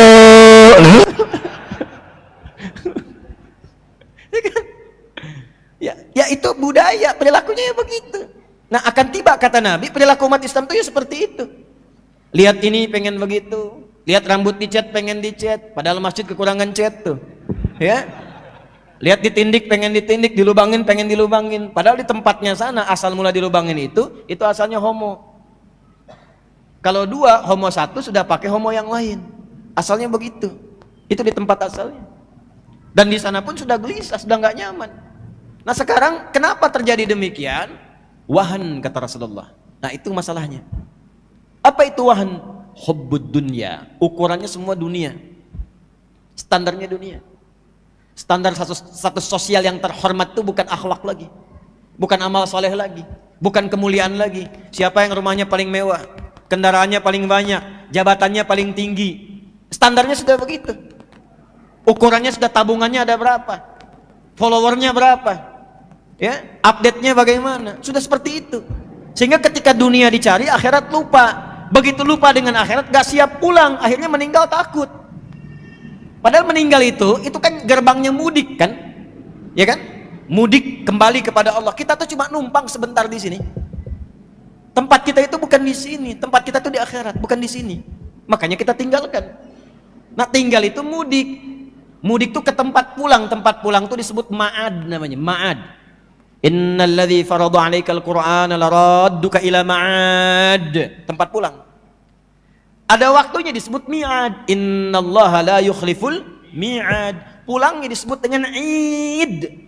Makanya tiap tahun kita diajarin spirit id, pulang mudik. Dahsyatnya di Indonesia diartikan id itu belajar miniaturnya, mudik ke tempat kembali. Dan saat mudik itu nggak mungkin mudik kalau nggak punya bekal. Nggak mungkin. Saya pernah tanya seseorang, Pak kenapa nggak mudik? Nggak ada bekal. sayang aku pulang ya. Waduh, unik-unik tuh, luarnya kelihatan seperti biskuit, dalamnya ranggit. Itu semua disiapkan, dan yang berangkat karena punya bekal. Coba lihat kalau pulang dia kan bangga pulang. Ya ayyatuhan nafsul, hei jiwa yang tenang ibadah, nggak siap pulang. Nah, Ramadan melatih kita untuk mengembalikan pada fitrah itu lagi supaya tenang. Makanya pertama kali diberikan saat Ramadan itu ketenangan dulu. Coba lihat antum saat Ramadan, makin tenang kan? Makin nyaman ibadah. Oke, sekarang kita masuk ke puncaknya. Pertanyaan besarnya sekarang kita bagian akhir. Apa yang Nabi ajarkan kepada kita untuk memasuki Ramadan dalam suasana tarhib ini, melapangkan hati supaya siap mendapatkan Ramadan dengan segala kemuliaan-kemuliaannya. Itu kita akan bahas di pertemuan berikutnya di Tanah Kusir pada minggu yang pertama, insya Allah. Karena waktu materi saya sudah selesai lebih 7 menit. Ya, nanti bahasan berikutnya kurikulum Ramadan Nabi Sallallahu Alaihi Wasallam. Baik, kita bahas pertanyaan dulu sejenak. Bismillah. Kalau bertanya jangan panjang-panjang ya, intinya aja apa supaya mudah untuk disampaikan. Assalamualaikum warahmatullahi wabarakatuh. Assalamualaikum warahmatullahi wabarakatuh Ustaz. Semoga diberikan taufik. Semoga Anda diberikan yang lebih baik. Izin bertanya Ustaz, mohon nasihatnya untuk saya yang akan menikah pada akhir Februari nanti. Alhamdulillah. Alhamdulillah. Rangkaian ta'aruf, nazar, khitbah insyaallah sesuai sunnah telah saya lalui. Namun setelah menikah nanti kami akan terpisah atau dipisahkan karena tempat kami bekerja. Akhwatnya di kota A dan ikhwannya di kota B. Namun ikhwannya mempunyai planning bahwa setiap 2 minggu sekali bertemu pada akhir pekan. Wah, ini anak muda nih. Mohon doanya dan nasihatnya Ustadz untuk kami yang menjalani LDM, long distance marriage. Ini nantinya. Baiklah. Quran surah keempat ayat 34. Paling kiri sebelah atas di mushaf. Bismillahirrahmanirrahim. Ar-rijalu qawwamuna 'alan nisa' bima faddalallahu ba'dahum 'ala ba'din wa bima anfaqu min amwalihim. Satu. Untuk laki-laki dulu. Ar-rijalu, para suami disebut dengan rijal, jamak dari kata rajul. Rajul itu merawat, menyayangi, melindungi, memberikan kebutuhan. Jadi tidak ada sekatnya, mau long distance atau short distance, dekat ataupun jauh. Komitmen sebelum menikah itu ketika Anda menjadi laki-laki, Anda siap melindungi pasangan Anda, menyayanginya, merawatnya. Jangan jadikan alasan ketika jaraknya jauh, fungsi itu tidak muncul. Untuk apa menikah? Karena pernikahan awalnya itu komitmennya adalah komitmen yang dipadukan antara suami dengan istri. Ini suami dulu babnya. Makanya di surat Yusuf, kenapa laki-laki diibaratkan dengan matahari, perempuan dengan rembulan? Karena Nabi Yusuf bermimpi begitu kan? Inni ara ya ahada asyara kaukaba wasyamsa wal qamara ra'aituhum li sajidin. Saya melihat ya bapakku, ya abati, ya wahai ayah yang aku hormatin, aku sayangi, aku melihat di mimpi 11 gemintang dan 1 matahari, 1 bulan sujud hormat kepadaku. Ditafsirkan yang matahari itu bapaknya, laki-laki, bulan itu ibu, perempuan. Kenapa laki-laki diibaratkan matahari? Karena konsep matahari itu satu, melindungi, menyengat ya. Yang kedua, mengeringkan, kalau jemur kan dikeringkan kan ya, melindungi. Ketiga, memberikan manfaat. Tadi saya masuk duha, masya Allah, luar biasa tuh ya, cahayanya enak, berikan manfaat. Nah laki-laki begitu, kalau sudah menikah berikan manfaat pada istri. Nanti ada skema nafkah, nanti kita bacakan berikutnya ya. Yang kedua apa? Lindungi. Kalau ada yang mengganggu, sengat ya, sengat. Yang ketiga apa? Menyayangi, seperti istri itu kan, mencuci kering pakaiannya oleh matahari ya. Perempuan juga, istri kalau sedang sedih, ada air mata di pipinya, keringkan oleh suami. Datang, berikan kasih sayang. Istri sedih, suami yang senangkan. Assalamualaikum mama, masya Allah. Kok cantiknya, ada putih-putihnya, ada hadiah. Oh, iPhone 14, langsung hilang air matanya. Nah, gitu ya. Nah, perempuan seperti bulan, nanti kita bahas ya. Perempuan yang rembulan, tampil indah, menyenangkan, kalau dipandang enak dilihat, membahagiakan seperti Sayyidah Khadijah. Suami pulang capek dari kantor, lihat wajah istrinya setengah capeknya hilang. Bisa nggak begitu tuh ya? Pulang ke rumah lihat lagi tambah capek gitu kan. Setengah capek hilang, rembulan. Dan jangan dibalik, di istri yang jadi matahari, laki-laki yang jadi rembulan. Nah, ini kadang sering terjadi gitu ya. Hal demikian tidak. Konsepnya tempatkan. Jadi satu yang tadi yang pertama, komitmen itu. Walaupun Anda katakan jaraknya jauh, komitmen itu dibangun. Yang kedua, jauh pergi itu untuk nafkah, bukan untuk bepergian. Wa bima anfaqu min amwalihim. Aku berikan perangkat kepada suami itu, laki-laki itu untuk kuat mencari nafkah. Beda nafkah dengan kerja biasa itu beda. Nafkah itu pencarian yang semua hasilnya Allah cukupkan untuk semua anggota keluarga. Kalau perempuan, istri, nggak ada kewajiban nafkah. Jadi kalaupun menyalurkan bakat, dia bekerja, misalnya menyalurkan bakat, perawat, dokter perempuan, bidan, kan yang mengandung perempuan, masa yang periksa laki-laki?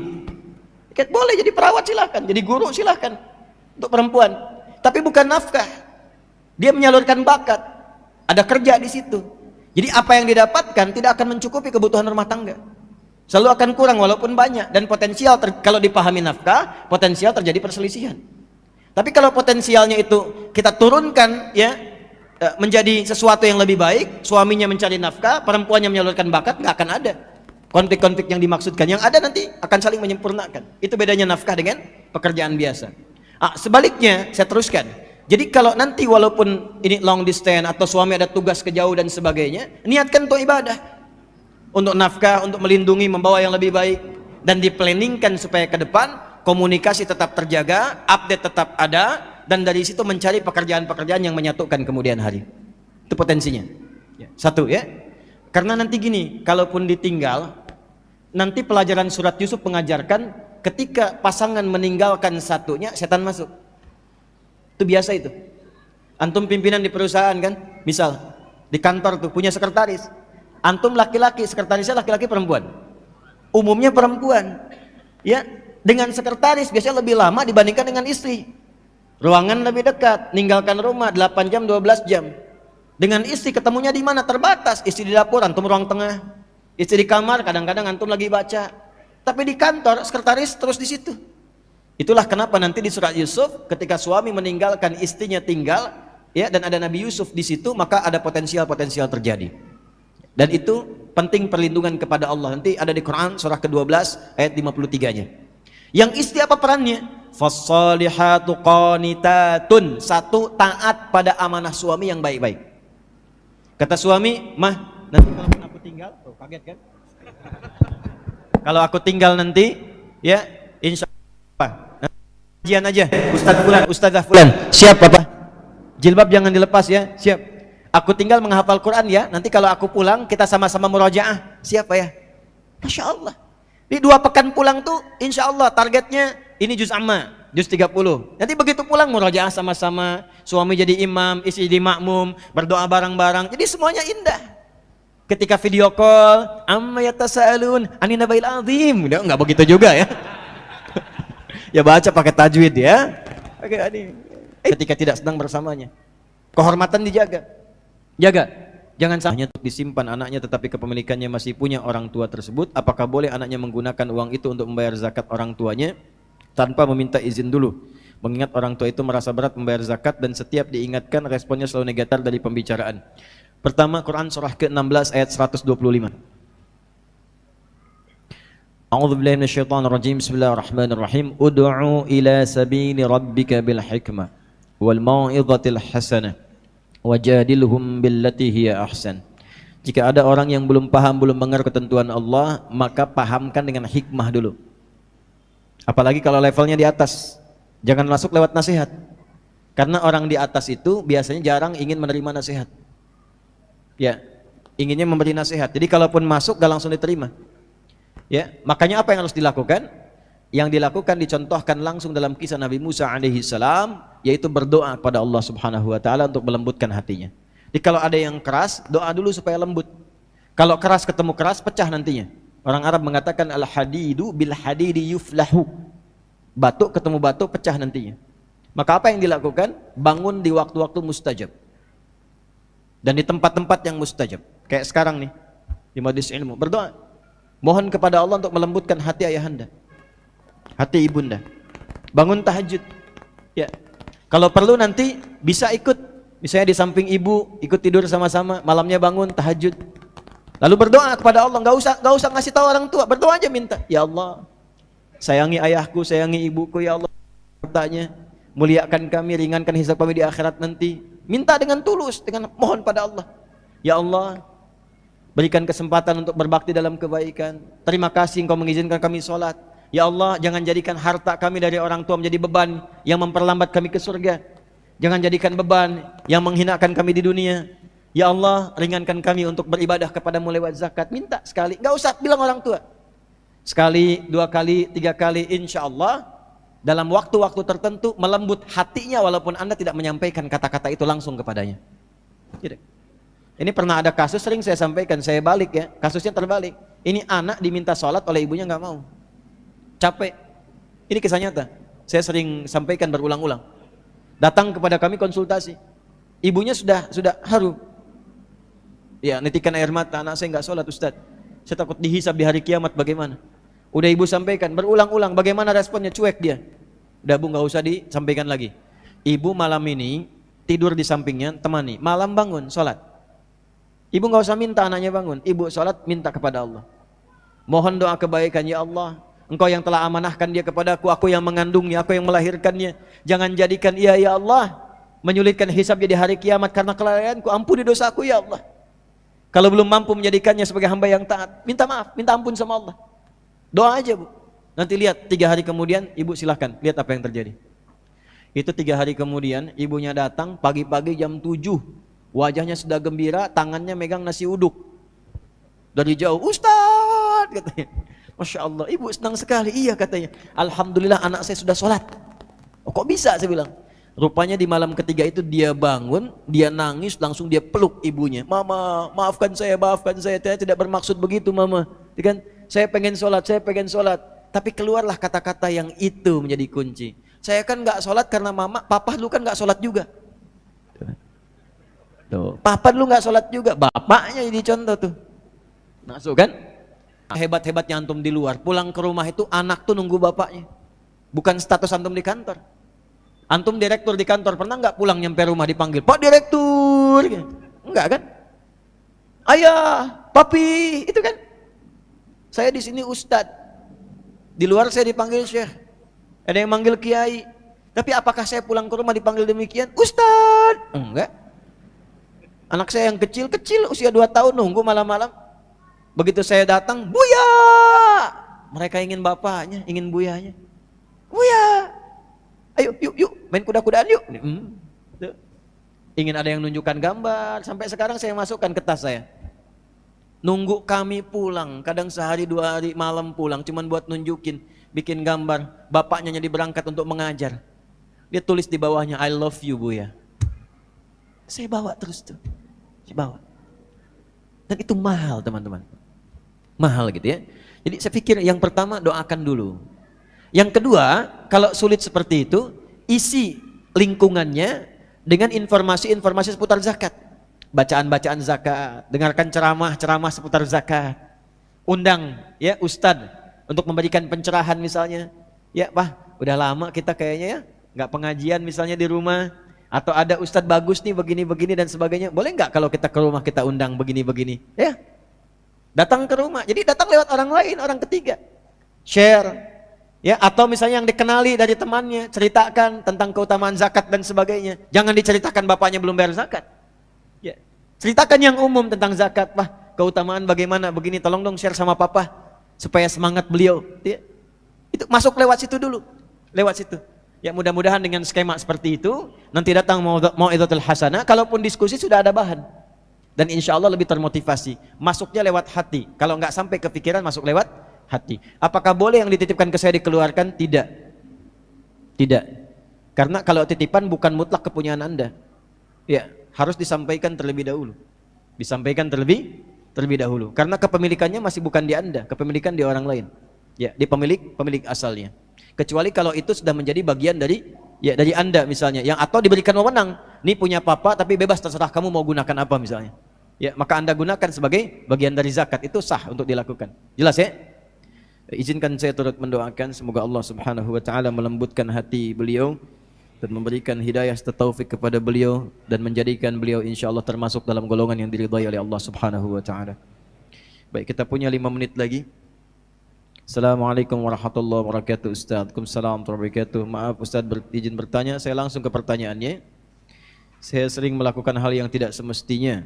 Saya menyadari akan hal itu salah. Namun lagi-lagi saya melakukan kesalahan atau dosa tersebut dosa tersebut.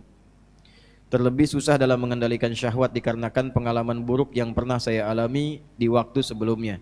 Apakah saya masih diberikan kesempatan untuk memperbaiki semuanya Ustaz? Quran surah keempat An-Nisa di ayat yang ke-17. A'udzubillahi minasyaitonirrajim. Bismillahirrahmanirrahim. Innamat taubatu 'ala Allahi lilladzina ya'maluna as-su'a bijahalatin tsumma yatubuna min qarib. Orang-orang yang mau kembali kepada Allah dengan taubat itu, maka lakukanlah ketika ia sadar ia salah, segera taubat. Ya. Jadi taubat itu jangan ketika Anda kerjakan, misalnya terjadi lagi Anda simpulkan enggak diterima. Jangan begitu. Maksudnya terus taubati sampai di titik Anda menyesali itu. Jangan berhenti. Ya. Makanya disebutnya dengan tawab. Allahnya menerima tawab, hambanya menghadap tawab. Jamaknya tawabin. Nah, orang yang terus begitu dicintai oleh Allah. Dalilnya mana? Quran surah kedua Al-Baqarah di ayat ke-222. 222. Kan? Innallaha yuhibbut tawwabina. Innallaha yuhibbut tawwabin. Allah sangat mencintai orang-orang yang terus bertaubat. Salah, taubatin lagi. Salah, taubatin lagi. Salah, taubatin lagi. Sampai kita merasakan titik jenuh dalam bermaksiat dan kembali kepada taubat. Nah, bagaimana mendorong supaya kuat pengaruh taubatnya? Satu, kata para ulama mengatakan, ketika Anda terdorong berbuat maksiat karena dorongan syahwat itu, bayangkan saat itu diwafatkan oleh Allah. Itu cara menghentikannya. Ya. Ada dorongan syahwat nih. Ya. Ketika akan terfikir untuk melakukan, bayangkan, rasakan bagaimana kalau diwafatkan saat itu. Nah, itu akan menghentikan seketika. Ya, seketika itu akan berhenti. Nah, setelah itu bagaimana? Cari suhbatus sholihin, bergaul dengan orang soleh yang menghindari lingkungan tadi. Ya, kalau tayangan, hilangkan tayangannya, ganti dengan yang baik-baik. Bacaan, mulai hilangkan yang buruk, ganti dengan yang baik. Untuk menemukan itu, bergaul dengan orang soleh. Lihat, Anda pelajar di kampus, cari orang soleh. Ya, temani dia terus. Temani, supaya mendapatkan bagian dari kesolehannya. Setelah itu, latihan selanjutnya yang pertama, sholat. Karena sholat itu kuncinya. Inna sholata tanha anil fahsya'i wal. Nah, syahwat itu munculnya dari fahsya. Pornografi, porno aksi, LGBT, kata-kata jorok dan lain sebagainya, itu dari syahwatnya fahsya. Pencegah utamanya adalah salat. Maka dalam sujud mohonkan khusus kepada Allah supaya bisa dibimbing, diberikan kekuatan oleh Allah untuk mengendalikan syahwatnya. Satu, taubat jangan berhenti, optimis terus. Yang kedua, rasakan kalau akan terfikir berbuat maksiat akan diwafatkan. Yang ketiga, cari teman yang soleh. Yang keempat, sholat optimalkan. Yang kelima, latihan puasa. Gitu ya. Sebab puasa itu paling efektif untuk bisa mencegah maksiat. Ya, Anda kalau syahwat sedang muncul, sedang puasa, nggak akan dilakukan. Berat untuk melakukan itu. Minimal pertama takut batal puasanya. Takut batal, kesananya lagi itu akan terbiasa. Ya, akan terbiasa. Ya, yang biasa buka juga kalau puasa kan memang setengah-setengah dulu. Ya, kan dulu pernah saya waktu di Kalimantan ada cerita dari Sumedang. Preman tobat, pensiun. Kemudian dia puasa. Ya, begitu dia lewat, lihat rumah makan tuh. Rumah makan kok buka? Wah, jiwanya muncul lagi, datang ke situ gebrak. Pak, apa nggak tahu ini waktunya puasa? Jangan begini dong, tutup katanya. Tutup. Jangan kelihatan orang, tutup. Begitu ditutup, udah selesai, es teh manis satu Pak. Rupanya dia cuma sanggup sampai siang. Tapi alhamdulillah kan sudah mulai kan. Besoknya tambah lagi. Makanya sebelum nanti masuk Ramadan, nanti kita belajar. Ya, di awal bulan ya, di Tanah Kusir. Kita akan belajar, salah satunya adalah latihan puasa sunnah. Itulah sebabnya nanti kenapa Sya'ban Nabi banyak puasa sunnah. Ya. 3 menit lagi. Assalamualaikum Ustaz, izin bertanya. Apakah Isra Mi'raj itu bertepatan dengan tanggal 27 Rajab dan apakah hadis-hadis yang berkaitan dengan keistimewaan beribadah pada waktu itu hadis-hadisnya sahih? Isra dan Mi'raj peristiwanya nyata, ditetapkan alam Al-Qur'an, dirinci dalam hadis. Saking pentingnya peristiwa ini, bahkan suratnya dinamai dengan surat Al-Isra. Surah ke-17. Lalu perjalanan singkatnya, kisah singkatnya di Quran surah 53 An-Najm. Wan najmi idza hawa ma dhalla sahibukum wa ma yantiqu 'anil hawa in huwa illa wahyu yuha 'allamahu syadidul quwa. Nah, dari sini 'allamahu syadidul quwa sampai ke ujungnya sampai inda sidratil muntaha, itu peristiwa Mi'rajnya. Isra'nya di Al-Isra ayat 1. Subhanalladzi asra bi'abdihi lailan minal masjidil harami ilal masjidil aqsa alladzi barakna haulahu linuriyahu min ayatina innahu huwas sami'ul basir. Hadisnya rincian detailnya di mana? Disebutkan oleh Imam Muslim dalam Kitabul Iman. Sahih Muslim itu ada 54 topik. Lihat topik pertama Kitabul Iman. Subtopiknya nomor 74 di halaman 76. Hadis yang nomor 162 sampai 168. Paling kanan sebelah atas. Kalau terbitan Daru Ihya Turathil Arabi. Kitabnya sama dengan saya, halaman 76. Subtopik ke-74 bunyinya Babul Isra di Rasulullah sallallahu alaihi wasallam ila samawati wa fardhis salah. Hadis yang nomor 162 dimulai dari situ peristiwanya. Ya, diterima dari siapa? Imam Muslim menerima dari Syaiban bin Dharukh. Syaiban bin Dharukh menerima dari siapa? Hamad bin Salamah. Hamad bin Salamah menerima dari siapa? Thabit al-Bunani. Thabit al-Bunani menerima dari siapa? Anas bin Malik. Dari Anas bin Malik ini banyak peristiwa Isra diriwayatkan. Ternyata ketika diriset, Isra Mi'raj itu diriwayatkan lebih dari 16 sahabat senior. 16. Ada Anas bin Malik radhiyallahu taala anhu, ada Hudzaifah al-Yamani, ada Abdullah bin Mas'ud, ada Sayyidina Ali bin Abi Thalib radhiyallahu taala anhum jami'an. 16 sahabat utama. Terkait dengan waktunya pertanyaan Anda, ulama berbeda pendapat terkait dengan waktu kepada 5 pendapat. Ada yang mengatakan di awal masa kenabian di situ diisrakan. Ada yang mengatakan di bulan Rabiul Awal. Ada yang mengatakan setahun 2 bulan sebelum peristiwa hijrah. Ada yang mengatakan sesaat setelah Sayyidah Khadijah dan paman Nabi Abu Talib meninggal dunia. Ada pendapat 27 Rajab disampaikan oleh Syekh Al-Mansur Furi. 27 Rajab ya setelah wafatnya Sayyidah Khadijah dengan paman Nabi Abu Talib. Wafatnya itu di bulan Ramadan. Tapi tidak di tahun yang sama. Kalau di tahun yang sama sudah lewat Rajab. Di tahun berikutnya sebelum hijrah. Nah, ini dianggap sebagian dari pendapat yang terkuat, rinci dengan bulan dan tanggalnya. Yang lain tidak merinci tanggal, yang lain cuma menyebutkan bulan atau waktu kira-kiranya. Nah, kenapa terjadi perbedaan pendapat seperti ini? Biasanya dalam fikih, kalau terjadi perbedaan dalam waktunya, memang yang bukan esensial di waktunya. Karena inti Isra Mi'raj itu bukan untuk mencari waktu, tapi untuk mengambil hikmahnya. Pelajarannya bukan di waktu. Biasanya kalau pelajaran bukan di waktu, nggak akan dirinci oleh Allah, nggak akan dirinci oleh Rasulullah.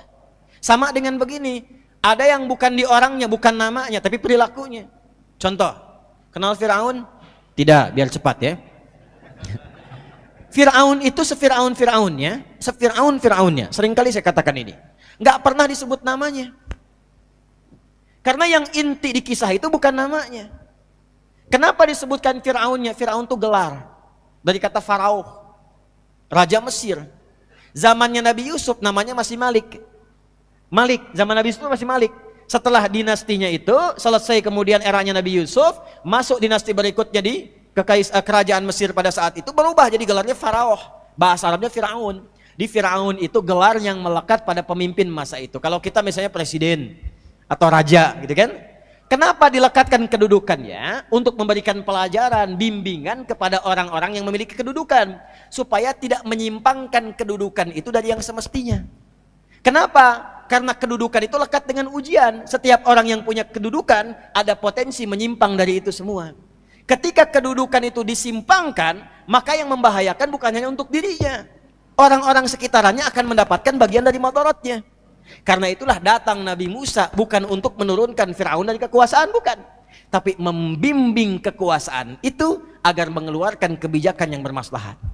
Dari sinilah muncul kitab bab tata negara, disebut dengan Kitabul Imarah. Nomor 33 topiknya dalam Sahih Muslim. Dari 54 nomor 33 Kitabul Imarah. Jadi kalau antum ngaji Kitabul Imarah itu ada bimbingan dalam bidang kedudukan.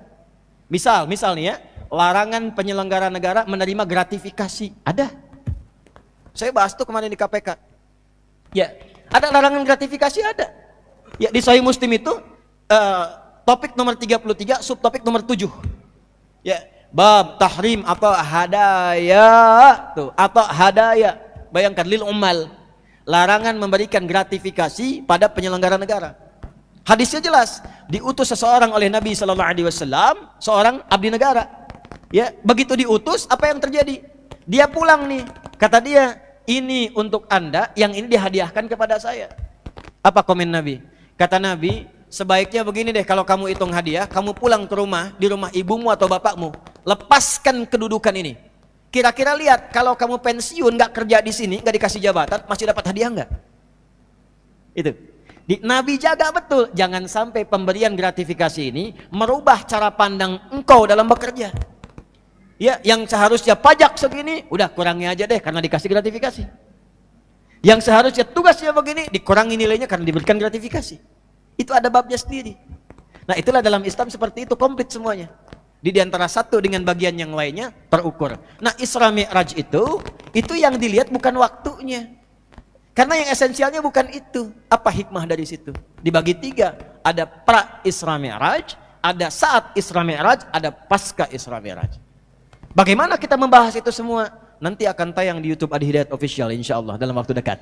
Ya, dibahas dari sebelum ada apa, kemudian di pertengahannya ada apa, hadiahnya apa, kenapa sholat, kenapa harus bolak-balik Nabi Muhammad naik atas sarannya Nabi Musa alaihi salam. Itu ada hadisnya, nomor hadis 162 di Sahih Muslim, paling kanan di pertengahan.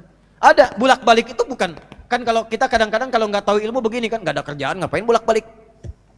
Ya. Nah, itu babnya nggak pakai iman bacanya. Makanya Imam Muslim menempatkannya di Kitabul Iman. Ya. Itu gambaran semacam itu ada maknanya. Kenapa harus ke Nabi Musa dulu? Kenapa bukan Nabi Ibrahim? Kan tingkat ke-7 Nabi Ibrahim. Kenapa harus ke Nabi Musa? Itu nanti ada nyambung ke genealogi umatnya Nabi Musa terkait dengan Yahudi. Ada. Jadi kalau kita ngajinya khatam, semua aspek itu ada.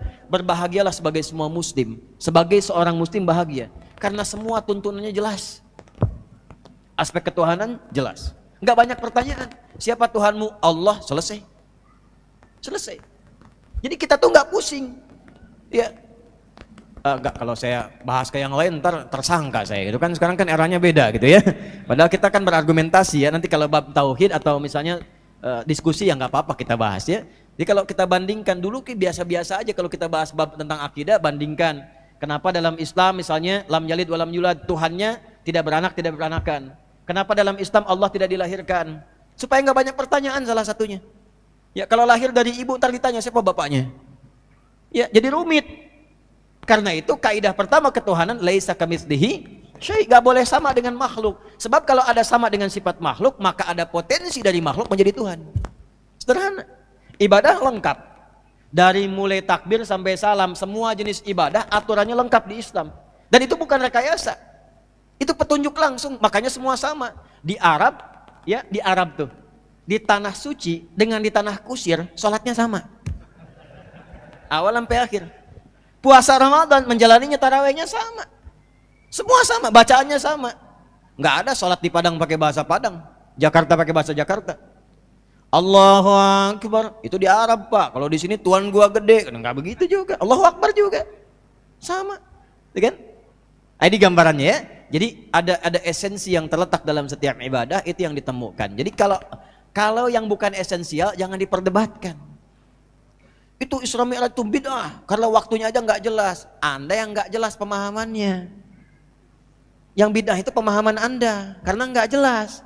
Ayatnya jelas, hadisnya jelas. Kalau ingin diperjelas, dikaji babnya, diambil hikmahnya, dipraktekkan dalam hidup. Itu problemnya yang harus kita selesaikan. Jelas ya? Alhamdulillah, saya kira sudah ada bonus 7 menit ya.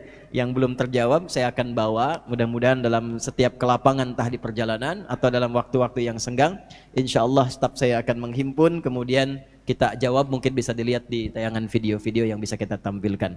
Teman-teman sekalian, saya memahami barangkali ada harapan-harapan yang lebih untuk kita bisa teruskan, tapi kita membatasi waktu karena kegiatan-kegiatan juga barangkali akan saling menyesuaikan. Kita akan akhiri dengan doa pada Allah Subhanahu wa taala. Mudah-mudahan dengan doa ini Allah melembutkan hati kita untuk mampu mengamalkan apa yang Rasulullah sallallahu alaihi wasallam tunjukkan kepada kita. Allahumma taqabbal minna innaka antas sami'ul alim wa tub 'alaina innaka antat tawwabur rahim.